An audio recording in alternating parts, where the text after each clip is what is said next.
So then you can do that. And then it's cut. Okay. Perfect.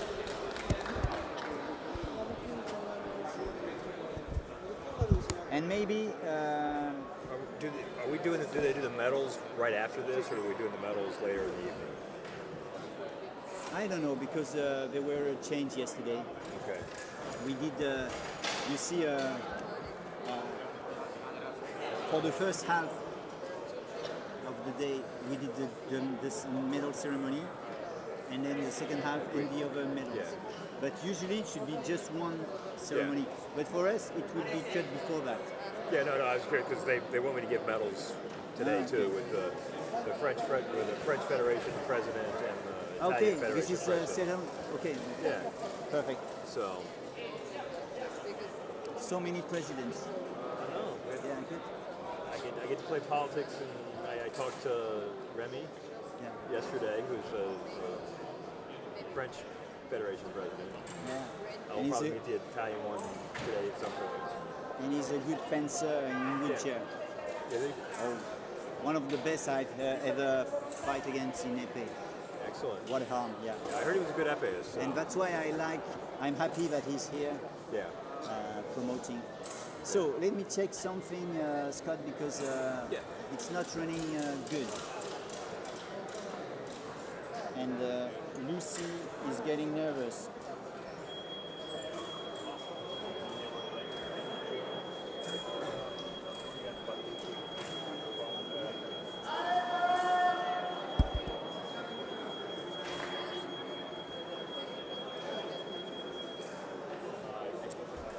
Lucy is hers.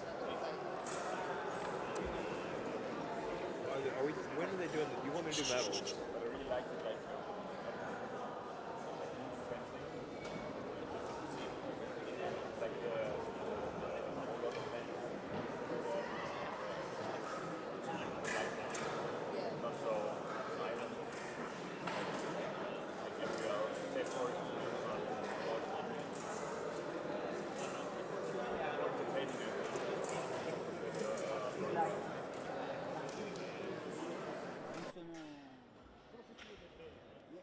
Abbiamo fatto questo, non funziona bene.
Benvenuti a tutti, buongiorno, ladies and gentlemen. Welcome for day 2 of this World Cup of para fencing in Pisa, Italy.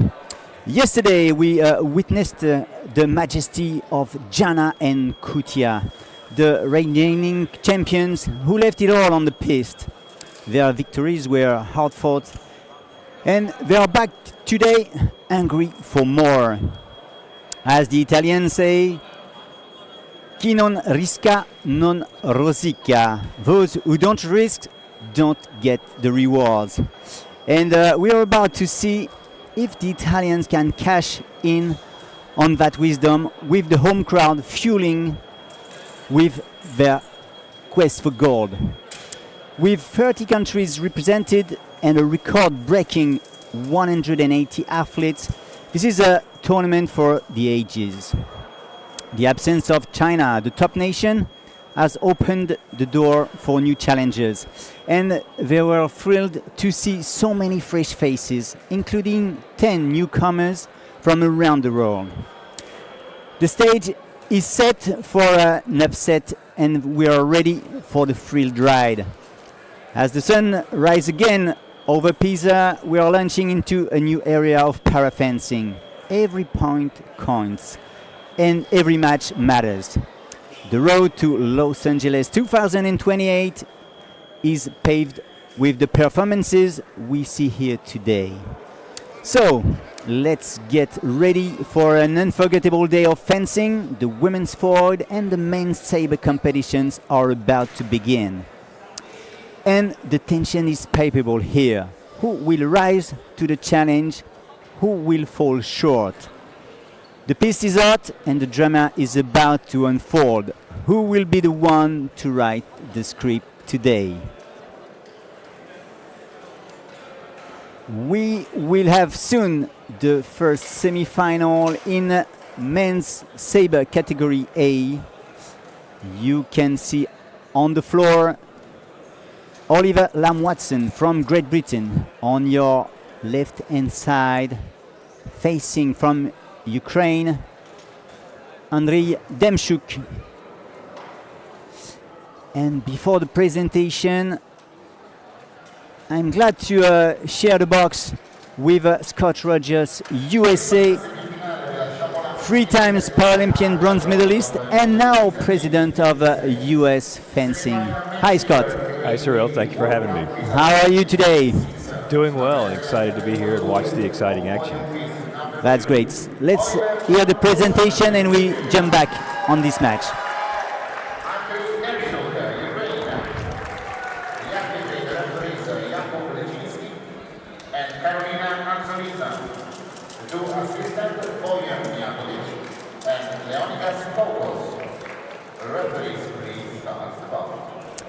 Referees, please start the match. We are in a tournament with 37 fencers. 10 were exempted of the first the pools, and they went directly into the first round.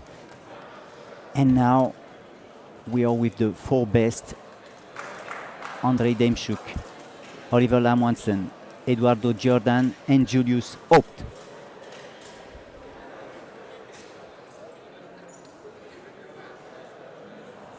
The referees are getting ready. The last adjustment on the wheelchair, maybe to slide both of the fences to have them in the middle of the piste.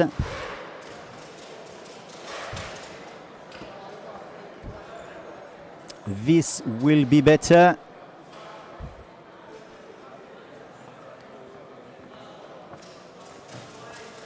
Andriy Demchuk, very focused, facing Oliver Lam-Watson. And the first point will be for Great Britain, 1-0 for Oliver. Pretty sure, Scott, that it's going to be quick. Yes, it will be quick. Both of these guys are great fencers. Attack and attack. Very sharp. You have to be aware and ready on guard of the referee. 2-0, what a great action here. Nice barrier post. But from who? In your opinion? We'll see. For me, it was for Ollie Lamb Watson. All right. Because I was thinking so, but I would like to see the replay. Because can we see a second parade post from Jordan, first, second? You're right. There may be this. Yeah. So back. let's have a look. Yeah, and You're this right, is it. Was. You caught the second one on the way back. Yes. But this is so quick. This is a saber. And one more time, we will need the video to be sure about this. Any idea, Scott, on this action?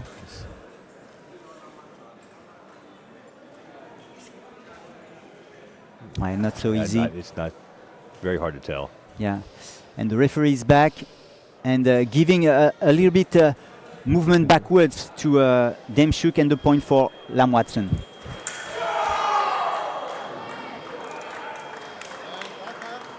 So attacking 2 times maybe for Oliver. Yeah, his first attack fell short.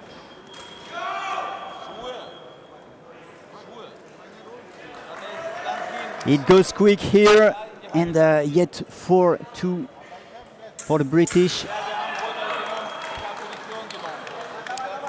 Nice prise de fer.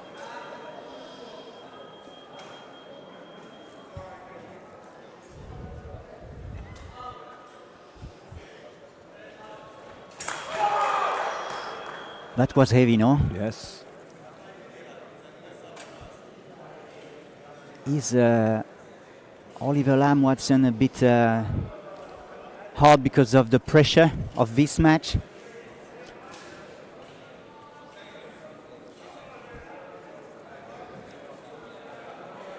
So the point is for Lamb Watson.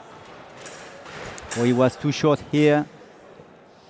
The 33 years old fencer from Great Britain facing Henry Demchuk. Carded here, 38 years old. 1 card for Ukraine, 0 for Great Britain. Oh, very nice para post. Yeah, this is a tough one. Yeah. It's such a clean action. It's a beautiful action. Yeah, pretty clean. And you are also showing who's the boss on the piece when you're doing absolutely. this. And look at that. Demchuk is back in the game. 5-all, but he was looking for parade. Did he get it? No. It's a nice continuation by Ollie to set him up and avoid the parry. And this is what said the referee, but immediately Henry asked for a video check, but he has lost his call. The touch is confirmed for Oliver Lamb Watson.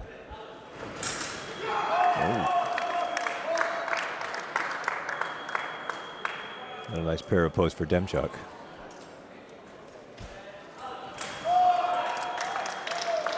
Okay, that was direct. And Demchuk now has the leader. He will continue and push again.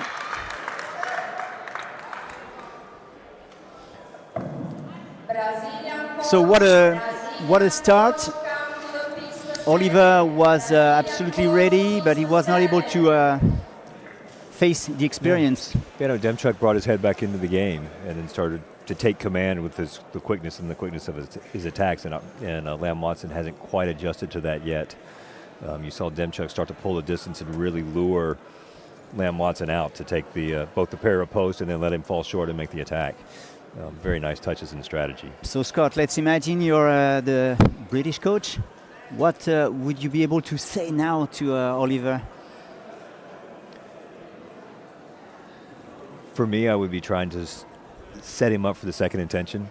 Give him the first race. You know Demchuk wants to pull you a little bit, make the para post. Take your time. Yeah, take your time. Be strategic. Lure him into it and then take the time back away from him. But it's in saber, because it is so fast, it's really hard to do some of those things. Yeah, and this choice you're proposing really needs a self-control at its maximum. Absolutely, absolutely. When you are pushed by the pressure, you're not able to do that. Yeah, for me, I look at it and I always say, I feel if Lamb Watson pushes too hard, Demchuk's going to fall into Demchuk's trap. So let's see where is the trap for the second period. Oh, there was an opposition, but the referee gives the point to Demchuk, continuing the lead in this semi-final.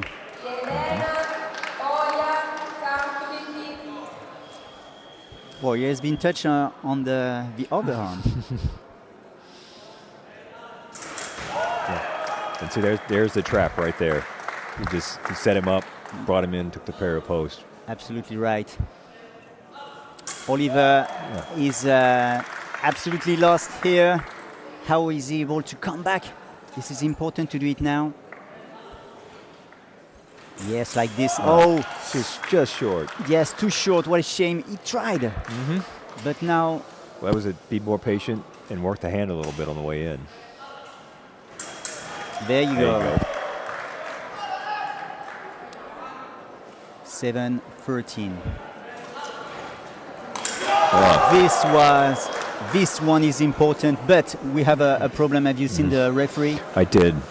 I think he got Demchuk for lifting again. Yeah. So this is a card, a red card, and this is a 8-13, a chance maybe for Oliver to come back. Yes. Yes, yes. Yes, he's going to look at it to see if they stop the attack. Of course, there is a blade contact, and the video will, I think, obviously show that the report is for Oliver Lamwatson. Let's have a look. No. Bam, bam. No? Oh. And that's this it. is done. Andrei Demchuk made it. What a comeback after the break, and he will be the first to go in this final of men's 8 saber tournament. Very beautiful fencing. I love the setup and drawing Lam Watson into his trap, right? And setting him so up to fall short. And well executed, and the experience pays here for Andrei Demchuk. What a great match. And we'll have almost the same physiognomy of match for the second semi-final with a great fencer, number 1 at the ranking, Eduardo Jordan, against a youngster from Germany, Julius Hopp. So let's now switch on the piste. Okay, there we are. No, back again on Oliver Lamwatson. A bit disappointed, but he's in the fourth so far. He's giving himself lots of points here at the ranking. It's incredible. For the moment, Oliver is 51 at the ranking. It's an excellent result for Ollie. Of course, but we know he's able to do that. The ranking is absolutely not relevant of his skills. But let's focus now with the number 1 at the ranking, Eduardo Jordan, against Julius Hopp, number 5 from Germany. This should be a fun bout, Cyril. You're waiting to see it, eh? I love watching Jordan. Second semifinal men's saber category A, World Cup Pisa 2026. Sulla pedana della finale numero 1, on podium piste number 1, Eduardo Jordan, Italia. And Julius Hopp, Germany. Gli arbitri, the referees, Fabian Fier and Carolina Manzolin. The 2 assistants, Leonidas Novos and Bojan Mijatovic. Referees, please start the ball. So what were you saying? Sorry. I was just going to say I love watching Jordan fence. His fingers are so tight and clean, and his feints are just very pristine.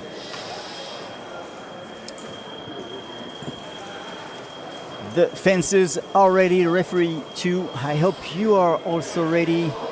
Thank you for following us on this World Ability Sport YouTube channel. Do not hesitate to leave a thumb up or a comment or even some questions on the chat. We're here for that. Fabien Filler, the main referee of this semi-final, is ready. Let's start the second semi-final in men's saber category A tournament.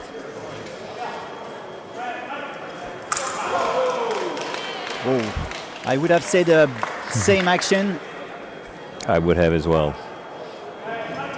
1-0 for Julius, good start, but yet we have a problem. You can see it on your screen. Leonidas Koukos has given a yellow card for lifting for Eduardo Jordan.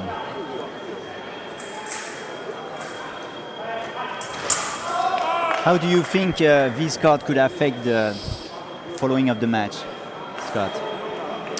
To be honest, I don't think it's going to affect it much at all. I think these guys are used to the occasional yellow card popping up there and have trained themselves how to deal with them. We'll see that, but for the moment, it's only red. Julius Hope, very sharp at this beginning of match, and there is a strong riposte from Jordan, 2-1.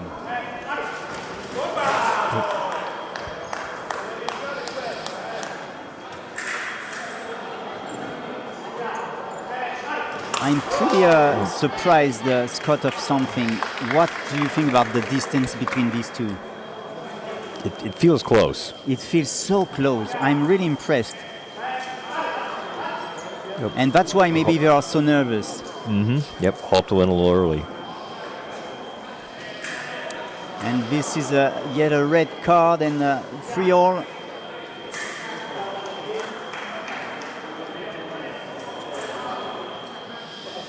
And we need to have a straight position before Ale.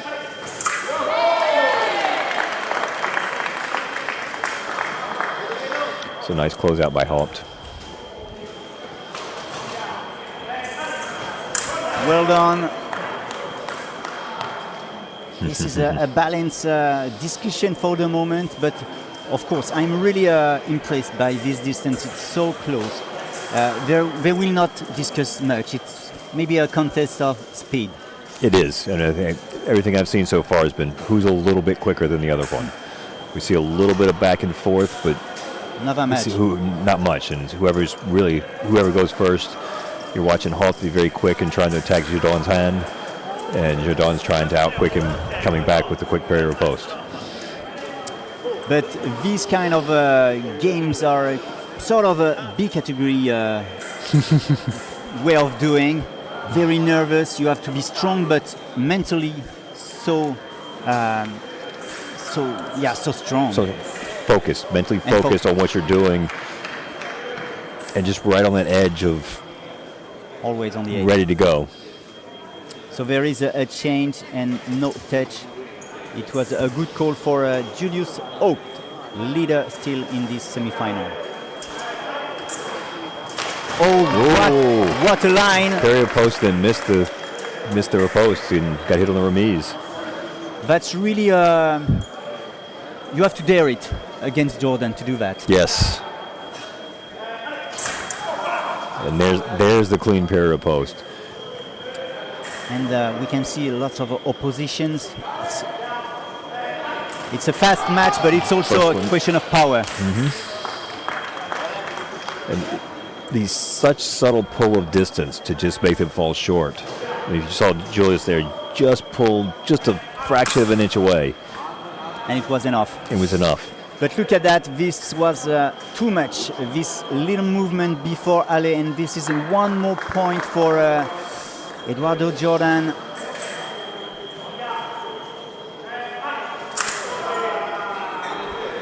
And there's a really tight fingers from Jordan. As you mentioned before. What a strange thing here. This is it. The body wire went off. So no touch, unfortunately, for Jordan on this. Maybe we'll get an upset of this situation.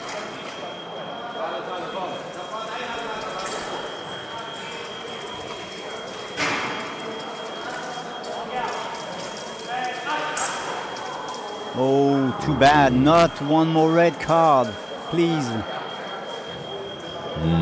There it is. One more point given to Jordan. He doesn't need that. He's such a great champion. And these are the nerves of being so close and so focused right on that edge. Sometimes just step just a little bit over. So, Scott, will we see the same scenario here with the leader in trouble at the beginning, but after the break, going on his way? I don't know. I'm looking to see for the what the adaptation is going to be from Jordan for the tactics that Hulk's bringing. Everybody yet back in the middle. Yes. Imperial post, and now we're at the break. Unfortunately, and this is it. Too bad for Julius Hope, not able to get closer before the break. 8-6. Well, Jordan is here. He is, and I think we're starting to see the adaptation in him picking up Hulk's time, and they're quick, and he's just giving that little pull of distance to set up the parallel post as Hulk's trying to drive it home. I will be curious what the German coach says as to whether to slow it down a little bit or to try and speed it up. Well, it's not easy because asking a fencer to slow down could be too much. We are in saber, it's so fast. It is. Maybe you will say, okay, keep going, but don't do always... the same thing? Yeah, not always the same thing. Change sometimes, go forward, but sometimes go backwards. Yeah, and that's why I wonder if he'll slow it down and maybe go backwards and then come forward. I feel like Jordan has kind of slowed things down and found the tempo and just the right balance between speed and relaxation to pick up Hulk's timing. He seems to be really focused in front of the crowd here in Pisa to cheer for him. He dared to go backward, and this is a great shot. This is Jordan showing his confidence in what he knows what he's doing. Exactly. And look at that. This is the same scenario once again. He's taking after control the break. now. Yeah. We know where's the boss. But come on, Julius is not such a young guy. Oh, he's an experienced fencer. This is going to be interesting to see how he changes. Oh yes, he pushed. But unfortunately, the referee is giving the last pad riposte to Eduardo Jordan.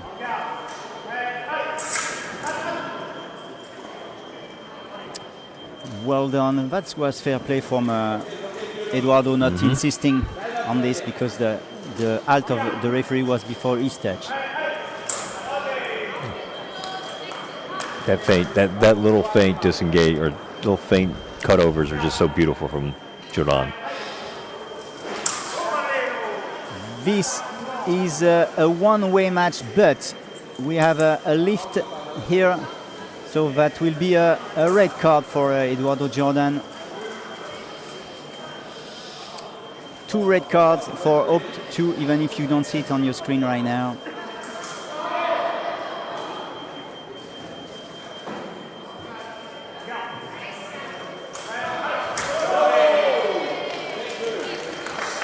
So yeah, it looks the same, but the referee has given the point to Julius Hope. Certainly his eyes are sharper than mine to see the tempo. And mine too. I could not say here. I could not. And certainly from the angle where we are, it's hard to see that. You can try at home watching the replay. Come on, if you're able to determine on this, you're ready to start the refereeing school. Absolutely. And to get your diplomas. Bam. And the reports here. Just very nice control of the distance to set him up and close the trap.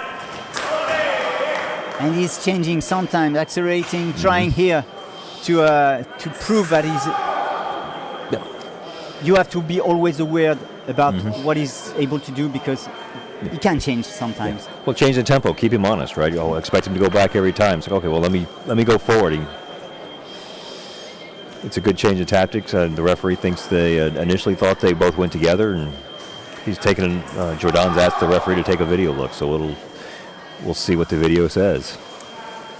And the doubt is not in the head of Eduardo Jordan. It looks really confident here.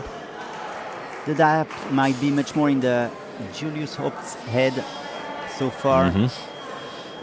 Look. He's confident. Yeah, so much. And this is how he's able to give the best, even if we've seen him coming back from nowhere. Remember in Ixan, the team event? Yes. That was an amazing run he put on there. And you've seen that on the networks, Instagram and the other ones from the World Ability Sport. And here, no difference. This is en garde. 8-13. And the action was still from the right. Such a small, tight work with the fingers. And here, one more point for the owner. Julius Hope getting closer, 9-14. This is it. We got it. The winner here on this semi-final is Eduardo Jordan, Italy. He will have to deal with Andrei Demchuk, Ukraine, in final. So, did you appreciate this bout, Scott? I always appreciate the bout when I see good fencers, and we had two good fencers up there that both fought hard. Jordan had the confidence and put together a plan that really worked well. And as I said at the beginning, I really like watching Jordan fence because his timing and his tempo and his control of the blade is so precise. That just makes him a really difficult opponent to attack. Absolutely, one of the most difficult to fight against when he's at home, by the way. So we will have Julius Hope, bronze medalist from Deutschland, from Germany, and we will have Oliver Lamb-Watson also on the bronze step. So please stay with us, Scott. Let's go to foil. This is a weapon you know pretty well. And we will go for the women's foil B category semi-final. We will start here with Enga Ting Tong Hong Kong against the neutral para-athlete Irina Mishurova. So, do we have the right to call the coach on the piste? Can you see Enga Ting Tong is phoning to a coach? Ah, yes. She's phoning a friend for Yes, some advice help. before the bout. Why not? So, I like to ask this question. Can you tell us more about foil? How someone who is discovering this weapon will manage with your inputs? Well, foil for me is always the weapon I start people with, teaching you the basics of fencing. It goes back to duels of the 16th century and fighting for your honor. It targets the torso, the main part of the body, where all the organs are. And if somebody attacks you, you got to defend yourself. Otherwise, they run you through before you get to do anything with them. Hence the lames and getting the tip on. I think this will be an interesting bout as the two of them fight through with various different tactics. And we can add what we've seen before, the right of way. You have to discuss to have the referee giving you the priority when you are fencing. Or you start first, and you have the priority with the attack, or... Yeah, absolutely. This is if I attack first, I have the priority. You must defend yourself, otherwise I hit you and you win. And the referee will sit there and determine who has the priority at different times. And I expect the priority to go back and forth a little bit. I expect for these two ladies the tactics to be very interesting in how they adapt. First semifinal women's foil category B World Cup Pisa 2026. Sulla pedana della finale numero 2 con podium list number 2 Irina Mishurova and Enga Ting Tong Hong Kong. Gli arbitri, the referees Jelena Zelkovic and Fabian assistant Bojan Mijatovic and Maximilian Efrig. Referees, please start the ball. And we are ready here. Enga Timtong, Hong Kong, against Irina Mishurova, neutral para athlete on your right hand side. Two different fences, two different skills also. We can add that if you are not touching the lame, you will light in white, and this is not valable.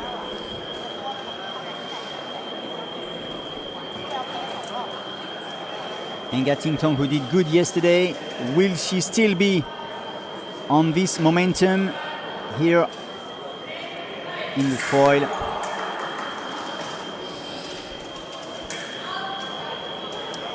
And we start with one non-valable from Mishurova.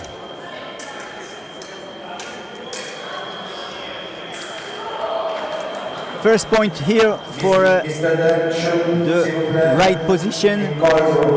Maybe the distance will be important here, Scott. I think the distance will be important. I'm watching the two. It looks like it's going to be very important. You saw Mishurova set up the parallel post and suck Tong in. How Tong balances the distance and able to get to Mishurova is going to, I think, be the difference in this bout. Yeah, I'm wondering if we won't have a very hard match for Enga Timtong. It looks like, in a way, a category A against category B. Someone who is opening the distance, playing a lot of backwards. Yep.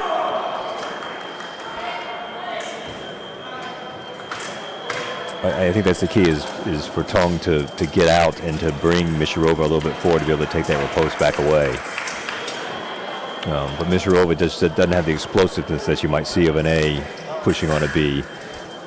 But she is able to pull that distance and really try and pull Tong out.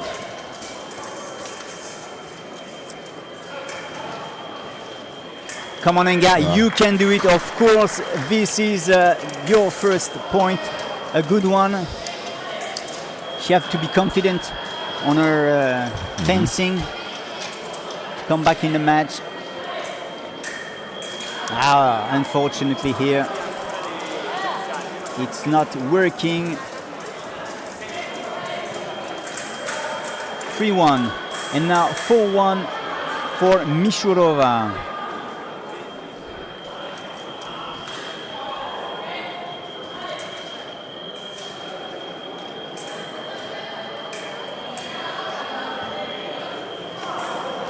One more point, or it's going to be very hard for Enga Timtong.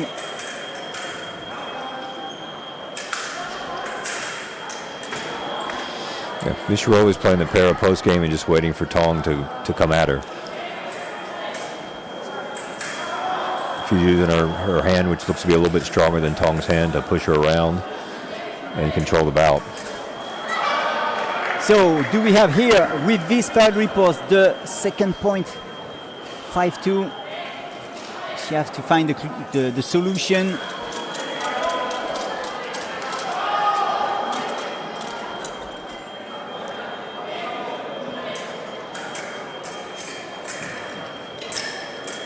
Yes.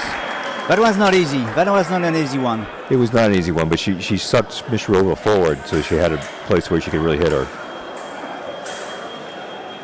And this is a yellow card for Mishurova.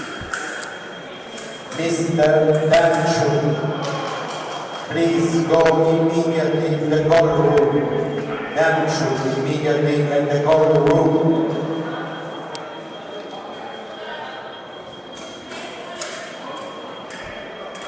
Oh yes, Mishurova, 32 years old, is managing very well this semi-final here.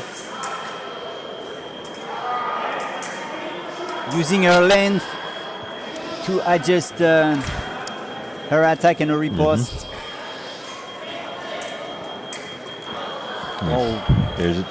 She's using a stronger hand and her length to just maneuver Tong around. And Tong just hasn't found a good solution yet. And she managed she's turning as the leader here.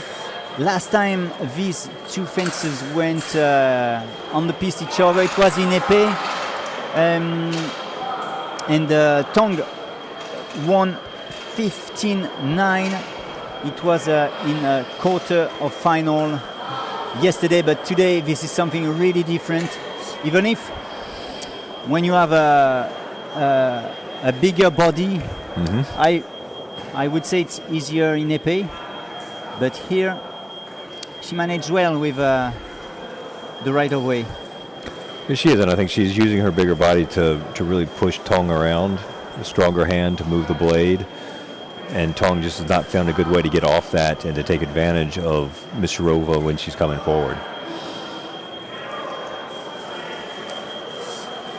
I would be interested to see what the coach said and see how Tong adapts her game for the second period here. This is how, and this is why the break is so important. Let's see how Enga Tingtong, number 2 at the ranking, is able to come back in this semi-final. Irina Mishurova, number 13, will definitely get a better score at the end of the day.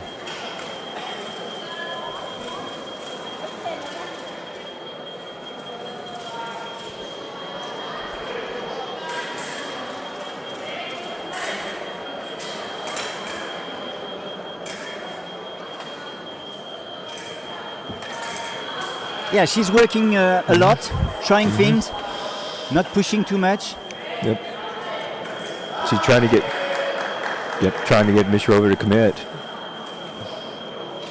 And the referee's going to take a look on the video, but it looks like Tong caught Mishirova just a little bit flat-footed and was able to disengage around her circle parries. Yeah, but Mishirova immediately made a call on the video. Maybe she's expecting a blade contact somewhere to get the priority. Mishirova, who was yet third at the last World Cup in Thailand, wants to do better for sure, and she was second here in Pisa last year, so she deserves to do almost this result and maybe better. Well, it's not that easy. The referees are really taking their time to watch the replay.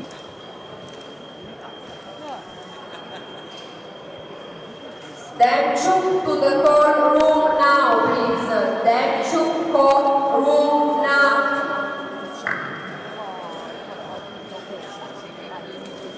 Enga Tingtong will know the decision of the referee soon. Is it a point for her on this quick attack?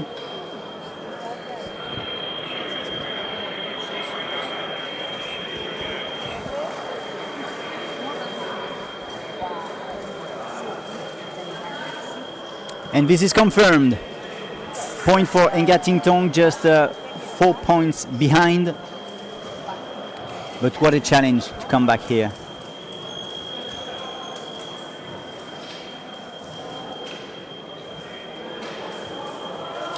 And these breaks sometimes doesn't help you. No, I was going to say that she's right after the original break, she started to pick up a little momentum. This long break, can she maintain it? Is she able to come back in this with this same energy? Not easy. She's trying, but of course Mishirova is here pushing at the right moment.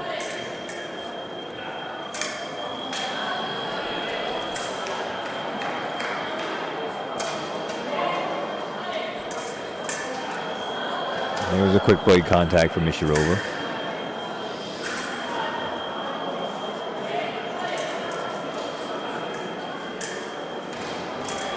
And have you seen Enga Tingtong moving a little bit on the chair to get closer? She needs to get a shorter distance. She needs to close in that distance, and she's trying to pick that right time to catch Mishirova a little bit flat-footed, so to speak, in her preparation. It's all a timing. You just can't throw yourself in front. You have to take care. And this was not the right moment because Mishurova was able to catch the blade and hit a new point by this parade post. Now, what a huge score, 10-4. Now. This is where Tong was trying to set up the counter post, but Mishurova didn't bite and took her time to finish in a good place. Mishurova closing the lines and giving every report. Is really managing well here on the piste. At this point, Mishurova is pretty confident. She's using a stronger hand to kind of push Tong around and just waiting for Tong to attack and take her blade.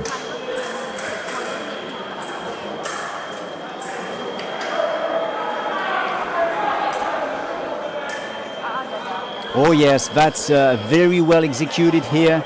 Mishurova leading 13-4 now.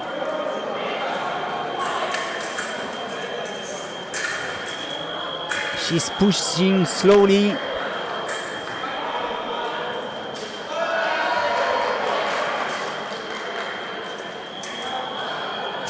That Tong got Mishurova moving around a little bit, but couldn't find Lomé. She's trying, but it's not easy at all. And Mishurova now so close to the final. Only one more touch, one more green light, and there we are. We have this moment. Irina Mishurova in final for this women's foil category B tournament. Well, not easy, not a good match for Nga Tong. She's such a great fencer. She might be really disappointed here. She may be. She just let Mishurova really dominate her, I think, physically. You see Mishurova looks to be stronger and a little bit longer than Tong is. And I think that Mishurova really used that to her advantage, and Tong just couldn't find the tempo to get around it. And she will be disappointed also because Nga Tong was second at the tableau, while Mishurova was 11th. And Mishurova is doing a great day today. She defeated in the previous round Justin Moore, who defeated Irma Ketsuriani from Georgia. So she has just done a great thing, and she will go into the final and will have to fight against or Seisuni Gianna or Mogos from Italy here on the screen. This is the second semi-final. Seisuni Gianna, number one at the tableau, against Ionela Andrea Mogos, who was this morning fifth. The Italian defeated Sara Rogowska 15-4, and then she won against Alexandra Ilminskaya, neutral para-athlete, 15-5. Seisuni Gianna, the queen of para-fencing category B, number one, won against Christelle Sangani from France, 15-6. And then she won against the neutral para-athlete Victoria Boykova, medalist yesterday in epee, 15-5. So we are setting the distance. Can you, Scott, tell us a little bit more about the distance? Yes, in foil you set the distance to the inside of the elbow, and so we just saw the measure for each fencer to see who had the shorter arm. The shorter arm fencer gets to choose whether they want to fence at their distance or anywhere in between out to their opponent's distance. This is a crucial moment because you can get closer from a centimeter or further from a centimeter. Something like that. You can play with the distance a little bit. I've watched you over the years play some games there, Cyril. And the athletes are really, distance is so critical in foil fencing, and getting that right and trying to find that perfect distance where you are in a place where you can get to your opponent, but also control how well they can get to you. And it's just a critical aspect of the game. The game before the game. And we are getting ready for the announcement, the presentation of the second semifinal. Seconda semifinale del fioretto femminile categoria B della prova di Coppa del Mondo di Pisa 2026. Second semifinal, women's forward category B, World Cup Pisa 2026. Sulla pedana della finale numero 1, podium piece number 1, Sarsuni Yana, Thailand. Andrea Mogos, Italia. Gli arbitri, the referees, Maximilian Negri and Fabian Fidel.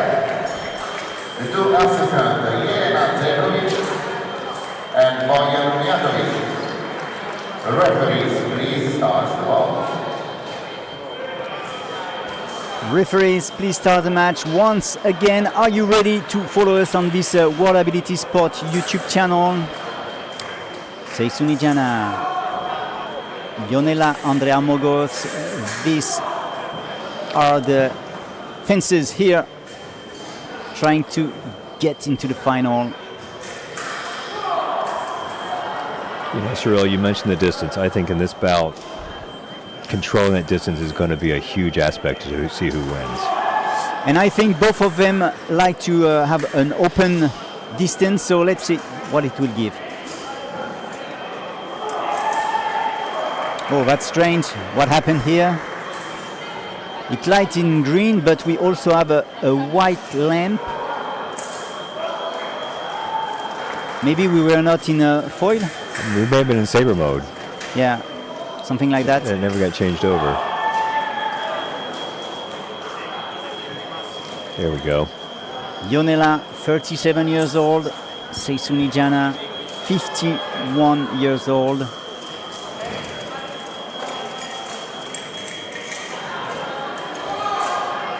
Seisuni Jana is taking her time, watching what the opponent is showing.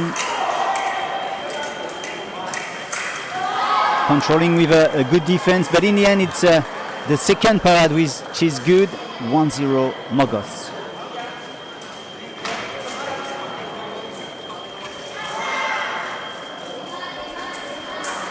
Attack from the left, 1-1.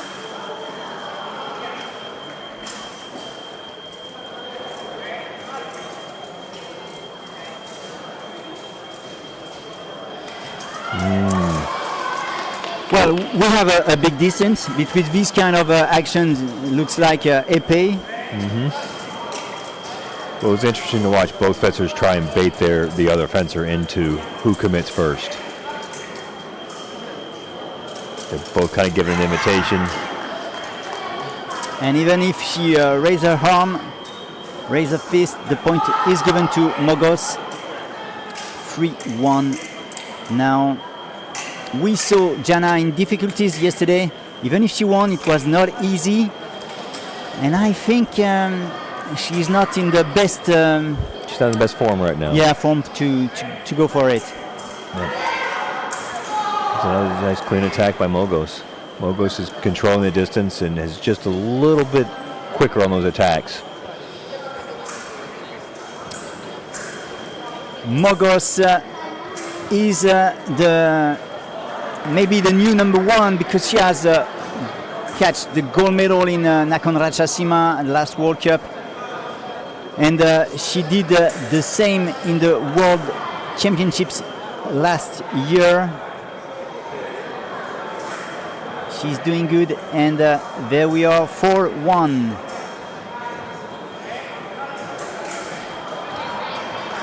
Yes, I think Jana is too far to make a riposte in color. She can't quite get to her, but that's the game she wants to play, is to bring Mogos to her, catch the parry post, and try and catch Mogos before Mogos can get away.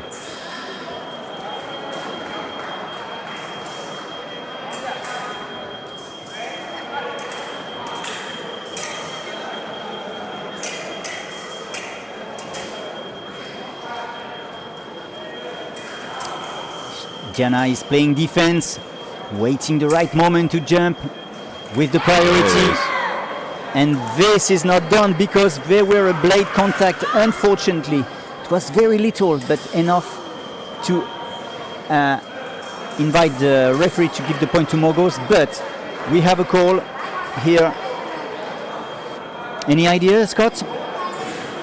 I thought Jana, she paused a little bit, but I thought she started back up again before Mogos came forward. So I thought Jana still had the right of way. This could also be one argument, and there is a change, and the point is now given to Seisuni.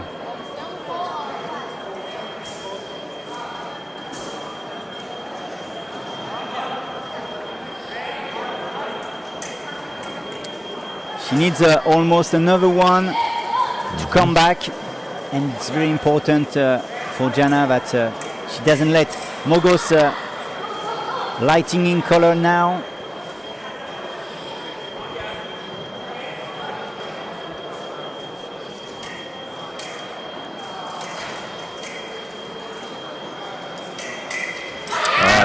Is an answer, but in the end, one more parade. Unfortunately, yeah, Jana has to be quicker if she wants to get points. 2 minutes left remaining in this second semi-final. We're in the first period. Who will be in final for the moment?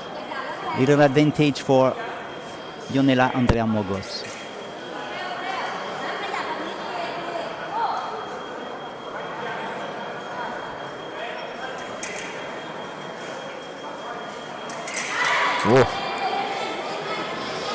Many non valable. Not valid, but you can see her changing the tempo, trying to pick off Mogos on her way in.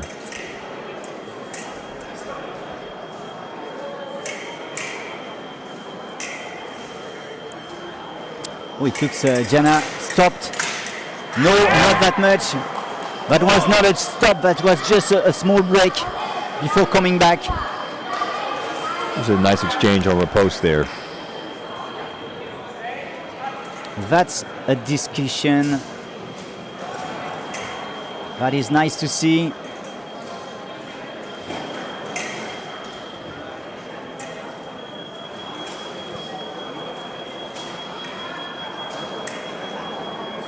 And you can see the distance is open enough not to have quick touches.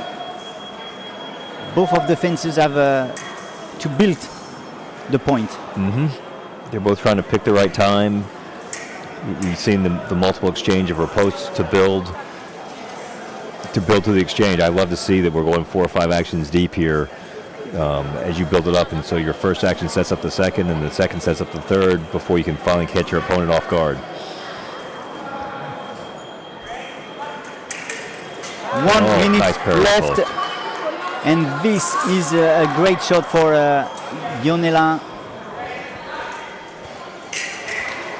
She will try to do it again. She was a bit late, and fortunately for her, Jana was not able to give a proper parade riposte.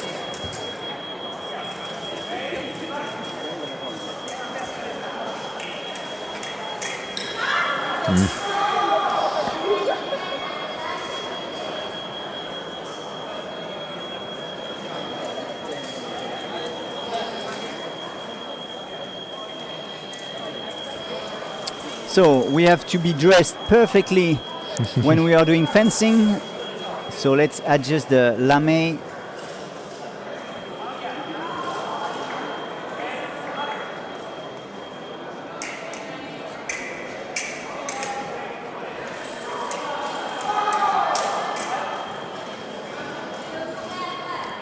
It's an interesting game that Mogos is playing with the invitation and trying to complete the attack as she slowly moves forward.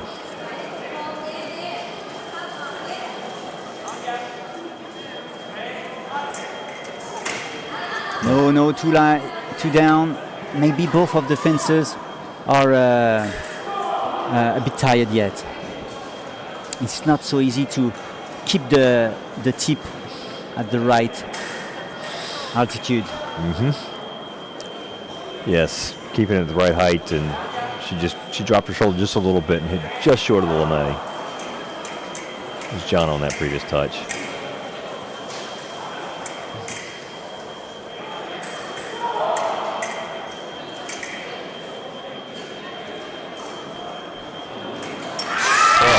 That was risky. It was risky, and she caught the blade barely, but that could have gone either way because it had the tip of the blade right down on the bell, and that could have easily been interpreted as a pair of posts for Mogos, except Mogos didn't hit a light. But I agree with that. I think both fencers are kind of getting to the point where they're ready for the break. 4-5 for Ionela Andrea Mogos at home, pushed by the crowd here.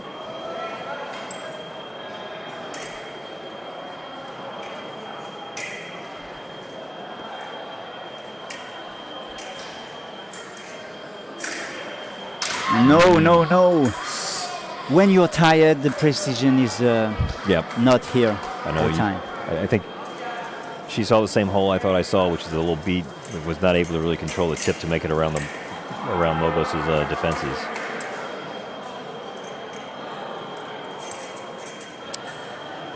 And there we go.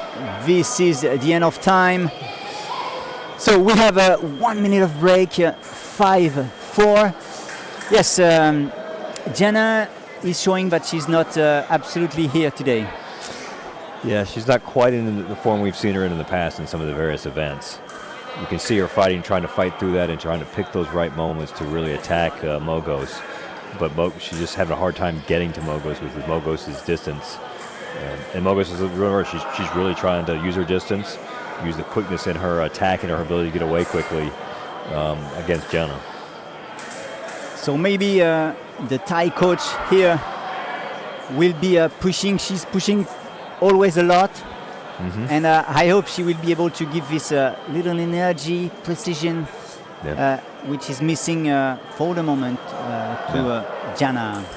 So if I read the body language, I would say she's telling her to be a little bit more aggressive, a little bit more explosive on her riposte as she tries to set up Mogos bring her in and trying to set her up and be more explosive as she goes after her. And do you know the Italian body language? What could you say about the Italian coach? You know, I think Mogos feels very confident there. The Italian coach is giving some advice, but it's really hard for me to read that body language. It was much easier for me to kind of see what I would the say Thai coach would say. Something like continue like that. Keep pushing. Keep doing what you're doing, right? And keep focusing because there is just one point. Yeah, everything can happen so far. I think both fencers are going to have to stay very focused, and the way they're both using distance, I expect this to go well into the third period. Second period in the second semi-final in women's foil category B. Are you ready? And the referee will be soon. We just have to adjust a little bit the lame.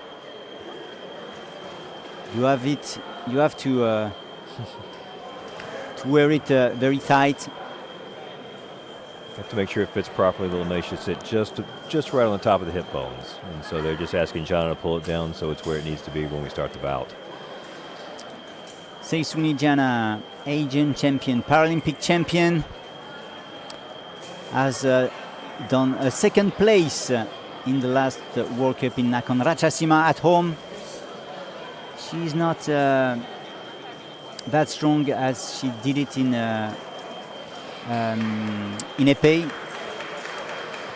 So we'll see if in this second period she's able to change the lead, take it for her against Ionela Andrea Mogos, winner at the last World Cup.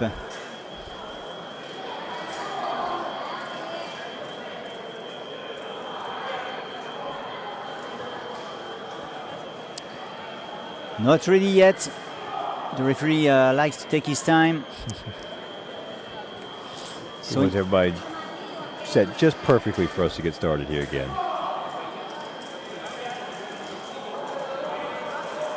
This is fencing. Let's be perfect. Oh, there it is. Oh, what a great attack. And now we are this is a new game starting 5-all. Everything is possible. Just a quick reminder, last time these two fencers weren't on the piste together. It was on the final in Nakhon Ratchasima, but they were a kind of mismatch. It was 15-6 for Italy. So I would say that, okay, this is yet better.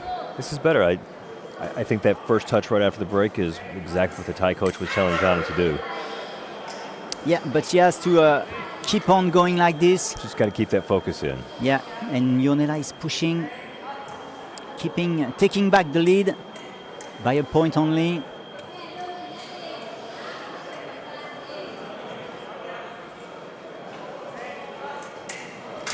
Oh.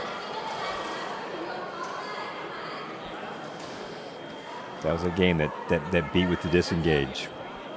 But we have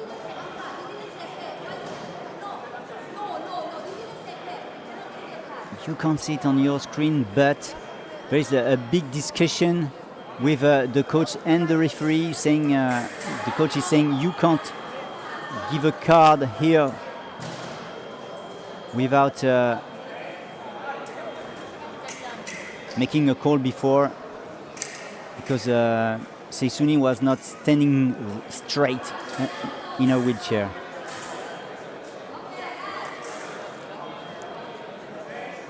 Well, everything is correct. Oh. Let's the discussion be done with the blades. And look, Seisuni will prove each time that she's standing right. And the riposte, maybe here. She's waiting, maybe too much. Well, I think she's playing a game alternating between pulling the distance a little bit and then staying in the middle and attacking.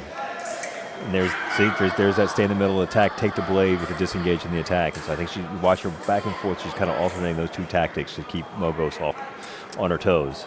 Something is changing here. Watch carefully, because maybe Seisuni will be able to find something to be back in the match. And even Mogos doesn't know really what to do now. Yeah, I would almost expect Seisuni to go to the attack here. Here. What a defense from Jana.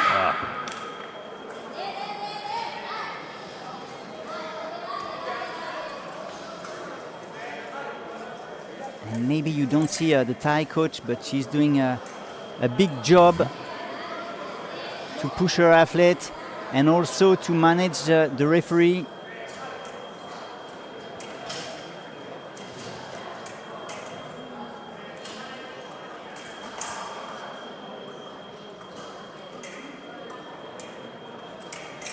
Oh, this is very tactical. It looks like epee one more time. Taking the time, waiting the moment to jump. Yes, finding that exact tempo to really catch your opponent a little bit off guard. But Mogos doesn't want to play this game. She wants maybe to... She's upped her tempo. She's changed a little bit of her tactic here. She's not being as patient as she was before. Yeah. The question is, can Jana take advantage of that? Because so far, we are at the middle of this second period. Oh, what a good try. Will we be able to arrive at the time before the score? I don't think so. I said it was going to go deep into the third period. We may not get all the way to 15 before we reach the end of the third period. So as you have to be able to touch the lame, no hair should be on it.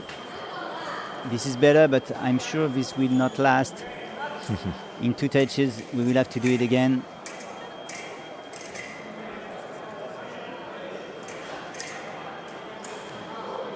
Distance well managed by Seisuni Jana. You can see both athletes trying to manage that distance. Yeah, and try to do some second intention to make calm the opponent.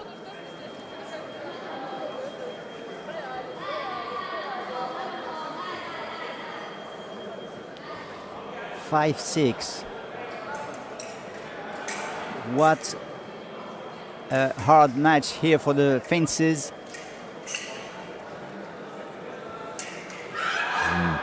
And the riposte here is given to Mogos. Surprising Seisuni. But this is it. Doesn't ask for a replay, by the way.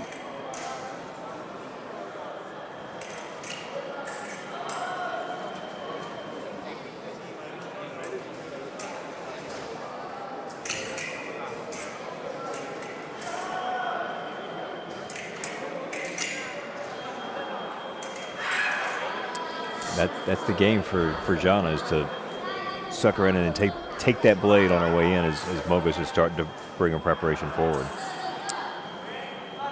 This is an option, but you have to be so strong because you could have an opposition in front of you, so you have to be able to push this blade, and it's not so easy. No, you have to be very precise in getting your timing right. And we are in category B. The balance is not that stable, so you have to deal with these two. Wow. The distance is missing just a little bit for both of these two fences. There's the parallel post. Yeah, but no. Oh. Yeah, it's... There were blade contact. Fortunately for Mogos, she was able... She's blocking on this period, second period. Mogos has blocked everything from Jana. No point.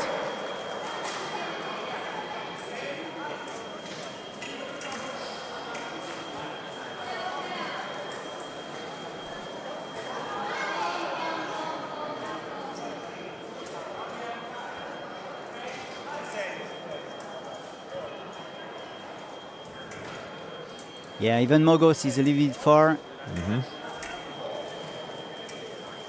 15 seconds to go in this second period. Is Seisuni Jana able to reduce a little bit the score with one light? Maybe here this riposte. This is done. No, but you can see the tactic of it. Just she's trying to bring Mogos to her. She's picking up the parry. She just can't quite get to Mogos before Mogos takes that second parry back. That's well done from Mogos, and you know well these two fences. They are absolutely not new on the para fencing planet, and we've not seen Mogos doing something, disappearing back in defense. No, we've not seen that. I don't think she needs to. No, that's it. She doesn't have to. Jana can't quite get to her, and so she doesn't need to disappear over the back of her chair, so to speak, and drive the pieces there. So she's just going back as far as she needs to, and doing her best to pull Jana out as far as she can.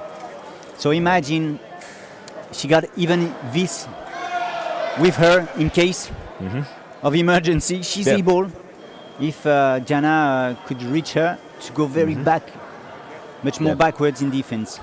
Yeah, and this is where we talked about setting the distance at the beginning. This is where you almost wonder if Jana would have been a little bit better to try and maybe short the distance a little bit and get a little bit closer, so she had a better shot at getting at her. But it's a game as athletes we play, going back and forth trying to figure out where that right place is. And of course, we will have a problem with Jana's hair.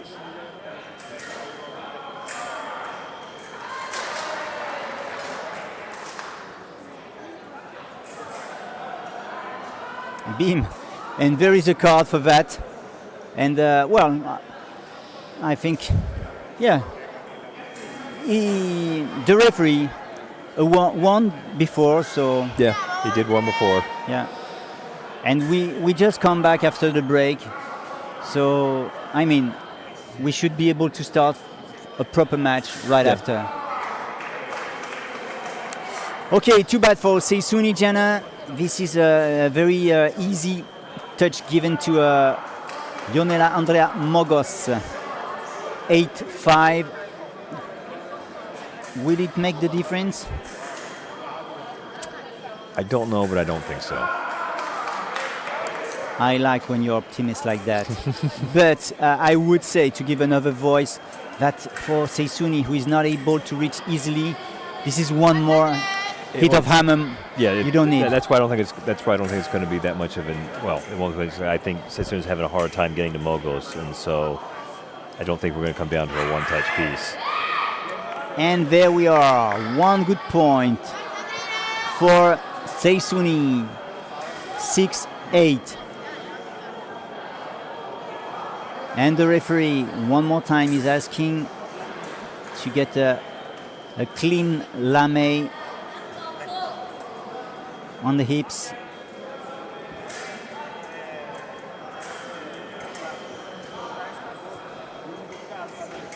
The door is closed. Ionela will have to find something else, but I don't think she really tries to hit. She's just She's setting provoking. Yes. She's trying to do just enough to draw Jana out so she can take the blade back.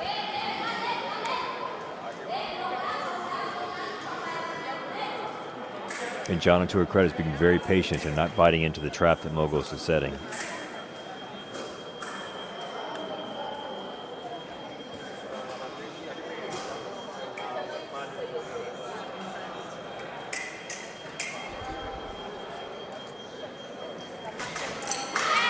Oh yes, this is green, this is good.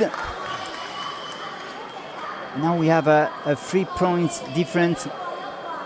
Ionela Mogos with the 2 very last minutes remaining in this match is leading seriously now.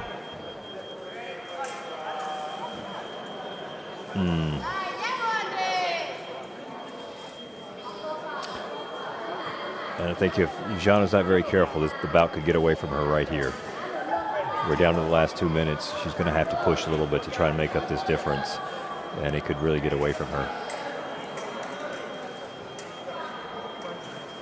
10-6.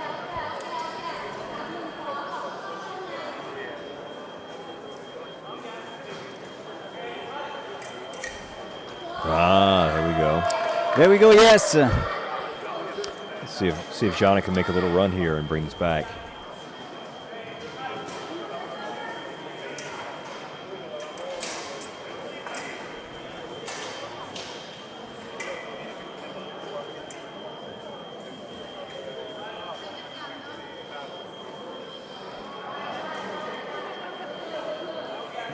Okay, all good.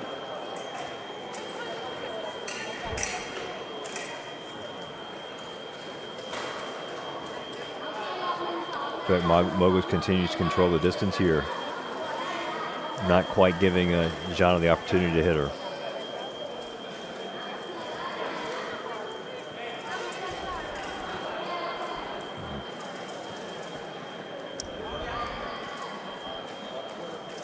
(10-7). The crowd is focusing on this semi-final, holding the breath.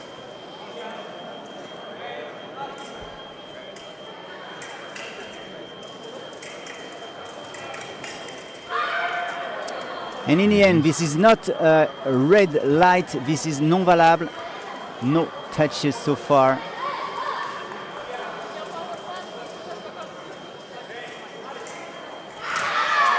But this is a good one for Seisuni. Even if we have a call from Italy.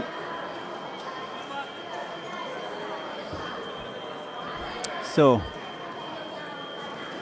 let's have a look at the referees and have a look at the replay.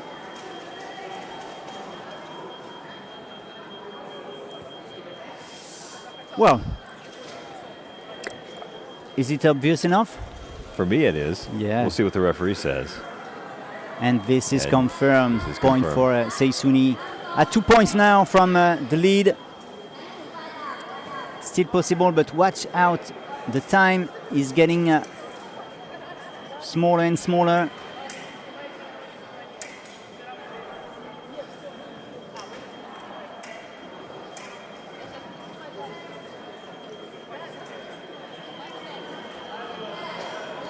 Jana staying patient and really trying to continue her strategy to bring Mogos to her so she can take that pair of posts or beat and go. Yeah, but sometimes you have to risk a little bit, and this was too risky maybe, Yeah. and Mogos Yeah, she took a made big it. risk and got hit. But she's at that point in the bout where she's going to have to take some of those risks. Yeah, because the time is pushing her now. Once again, she's doing it. Mogo's just trying to turn a light on to break the time and the tempo.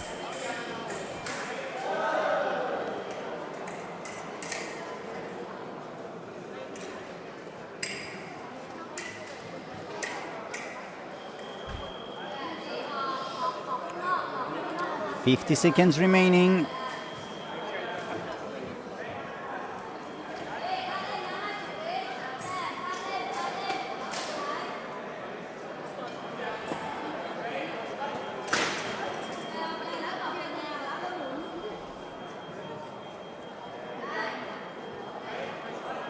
So we have a kind of transition moment where both of the fencers, light in white, try things. We often have this in foil. Yeah. Just turn the white light, reset actions, try a few things. I think Mogos is just being very patient. She feels like she's in control of the bout. And she's just trying to make sure she doesn't make any mistakes. What a great champion. Keeping the line. Yep. Keeping the pressure on Jana. Don't make any mistakes. See this out. And the time is playing for her. 40 minutes remaining, 40 seconds remaining.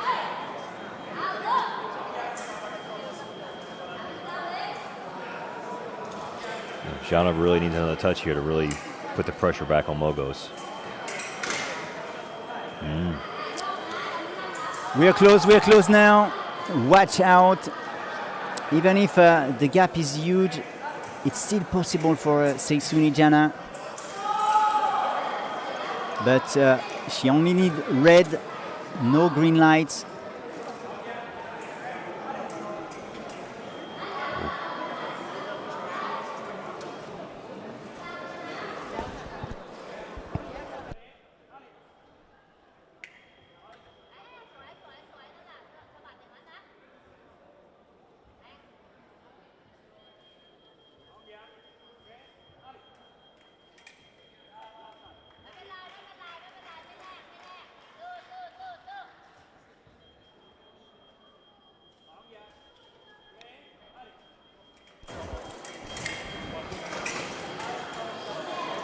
That last touch by Mogos may be just enough to put this away for her.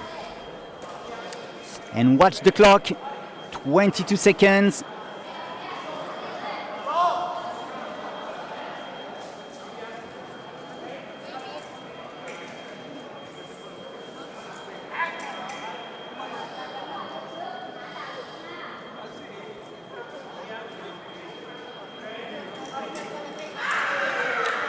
And this is a good point for Seisuni Jana.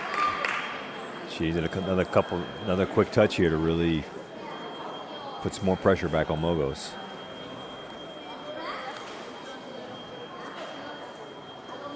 I feel like Mogos is at a place here with this time in the bouts, and she tactically could just run away and disappear behind the chair and just let the time run out and be done.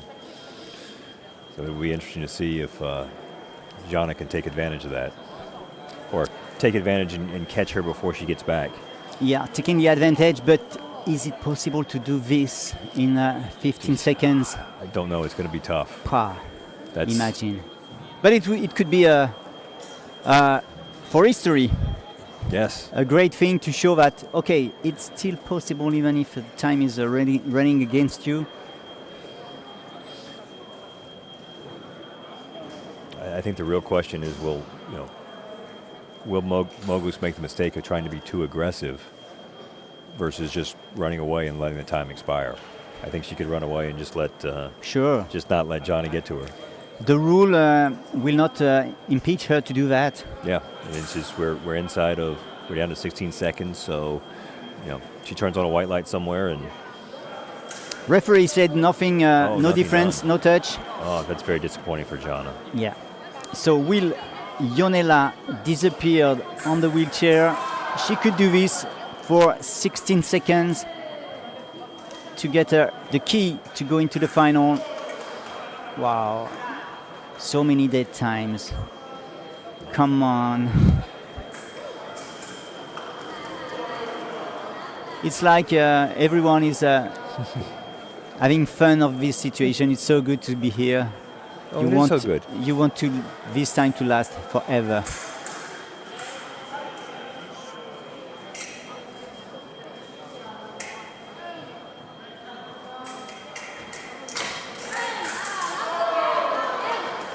Now we're down under 10 seconds, and Mogos could just run away, but she's keeping the pressure on. And the referee is giving the point, for Seisuni Jana. Yes. Maybe That's the danger at this point, right? Yeah. 5 seconds. And Ionela is still here. She's not. She has not disappeared.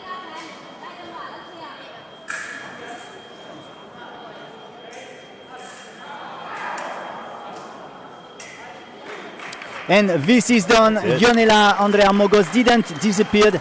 She got her win to go into the final, and she will fight against Mishurova.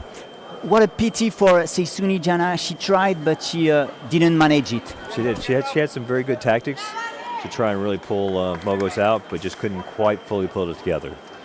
So very strong bout by Mogos to control the distance and take the victory from Jana. So congratulations to Mogos.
And back with the sound here on this final in men's sabre category A with Andrei Demchuk doing good here for this start. 5-4. Well, we deserve final with big guys, and there we are. Two very confident guys here. It's going to be, I think, very interesting to see how this plays out with the experience of both these fencers.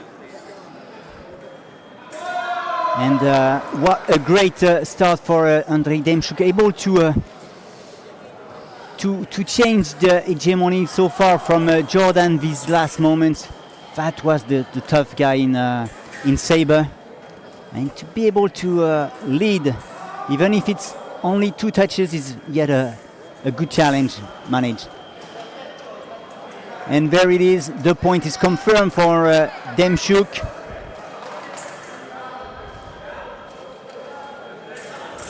Wow, that was fast.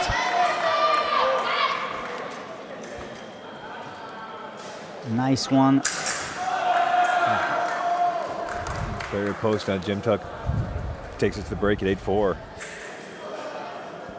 We know what kind of experience Jordan has. I will be curious to see what kind of adjustment he makes to deal with the quickness that Demchuk has been throwing him at the beginning of this bout.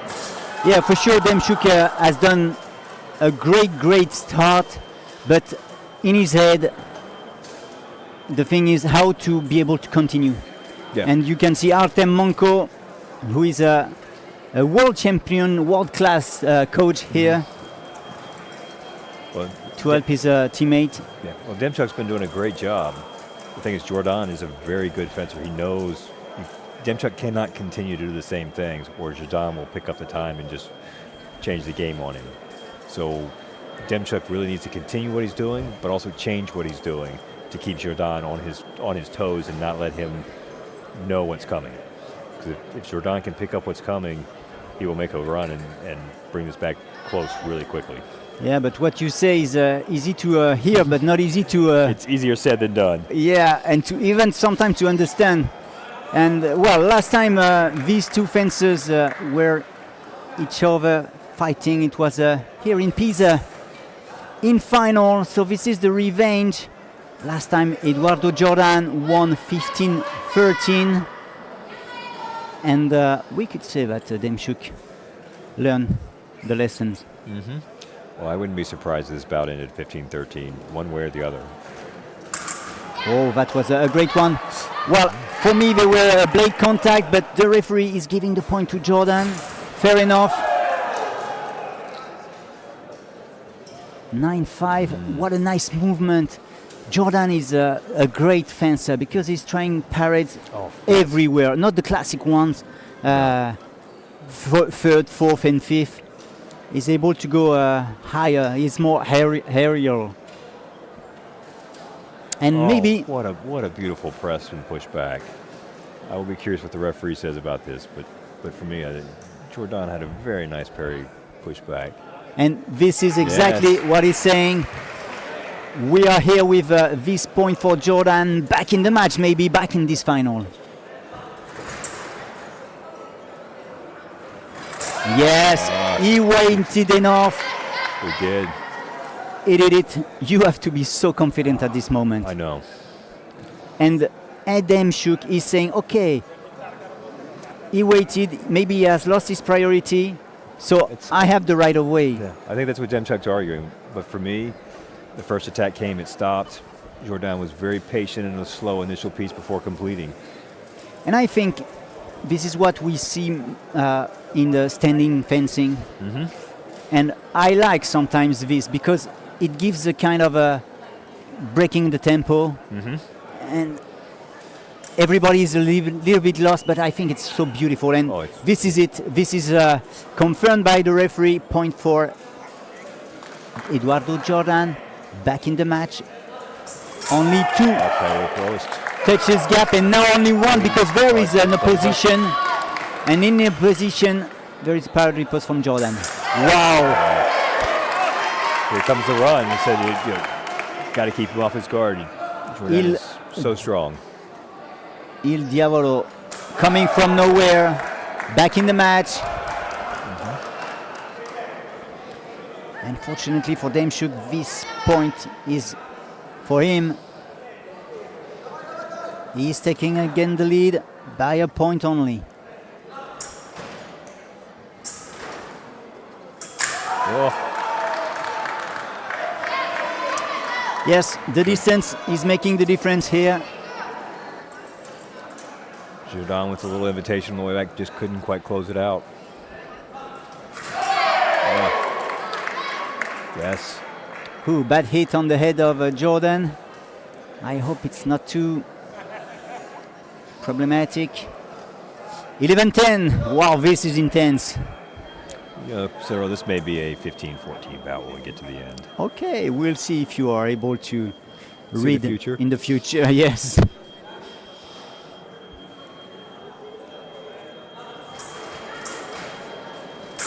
Whoa, that was a huge work for Jordan, but in the end, the door was closed by Demchuk.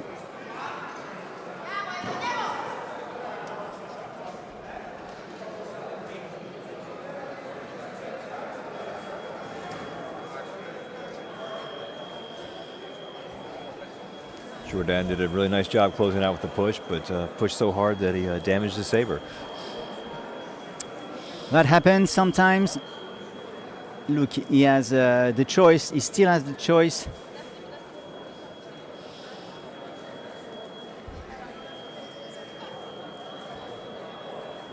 Saber number 2. Maybe it will be efficient enough to come back in this match, in this gold medal match. And this is the case.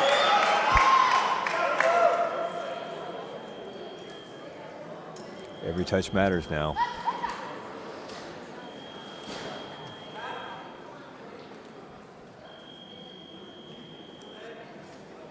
Oh, too bad. Oh. We will have a card on this, and it will be for Jordan. Unfortunately. That's a tough giveaway at this point in the bout. Yes, when every touch is count, this one is a double pain.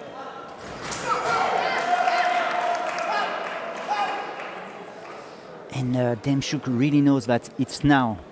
Yes. To win it, it's now. Yeah, it is Don't now. let any more touches and confidence to Jordan. Yeah, you can't let Jourdan get back in this. It'll be interesting to see how the referee calls this. So watch at the replay. Not easy to tell. No, from my initial angle, I thought they went together, but looking at the replay, maybe You're giving it Demchuk to Demchuk? Demchuk may have started first on the coming back forward. Maybe.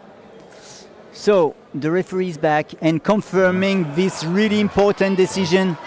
This is 1 point for Demchuk, so close to be winner here. Oh, if there is no parade riposte, there will be a winner. But I think I heard blade contact. I heard blade contact. I couldn't tell if it was before or after.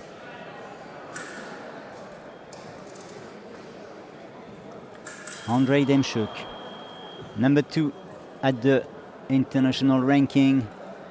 Is he able to win now? No, I think there is no decision. No decision. And we keep going like that.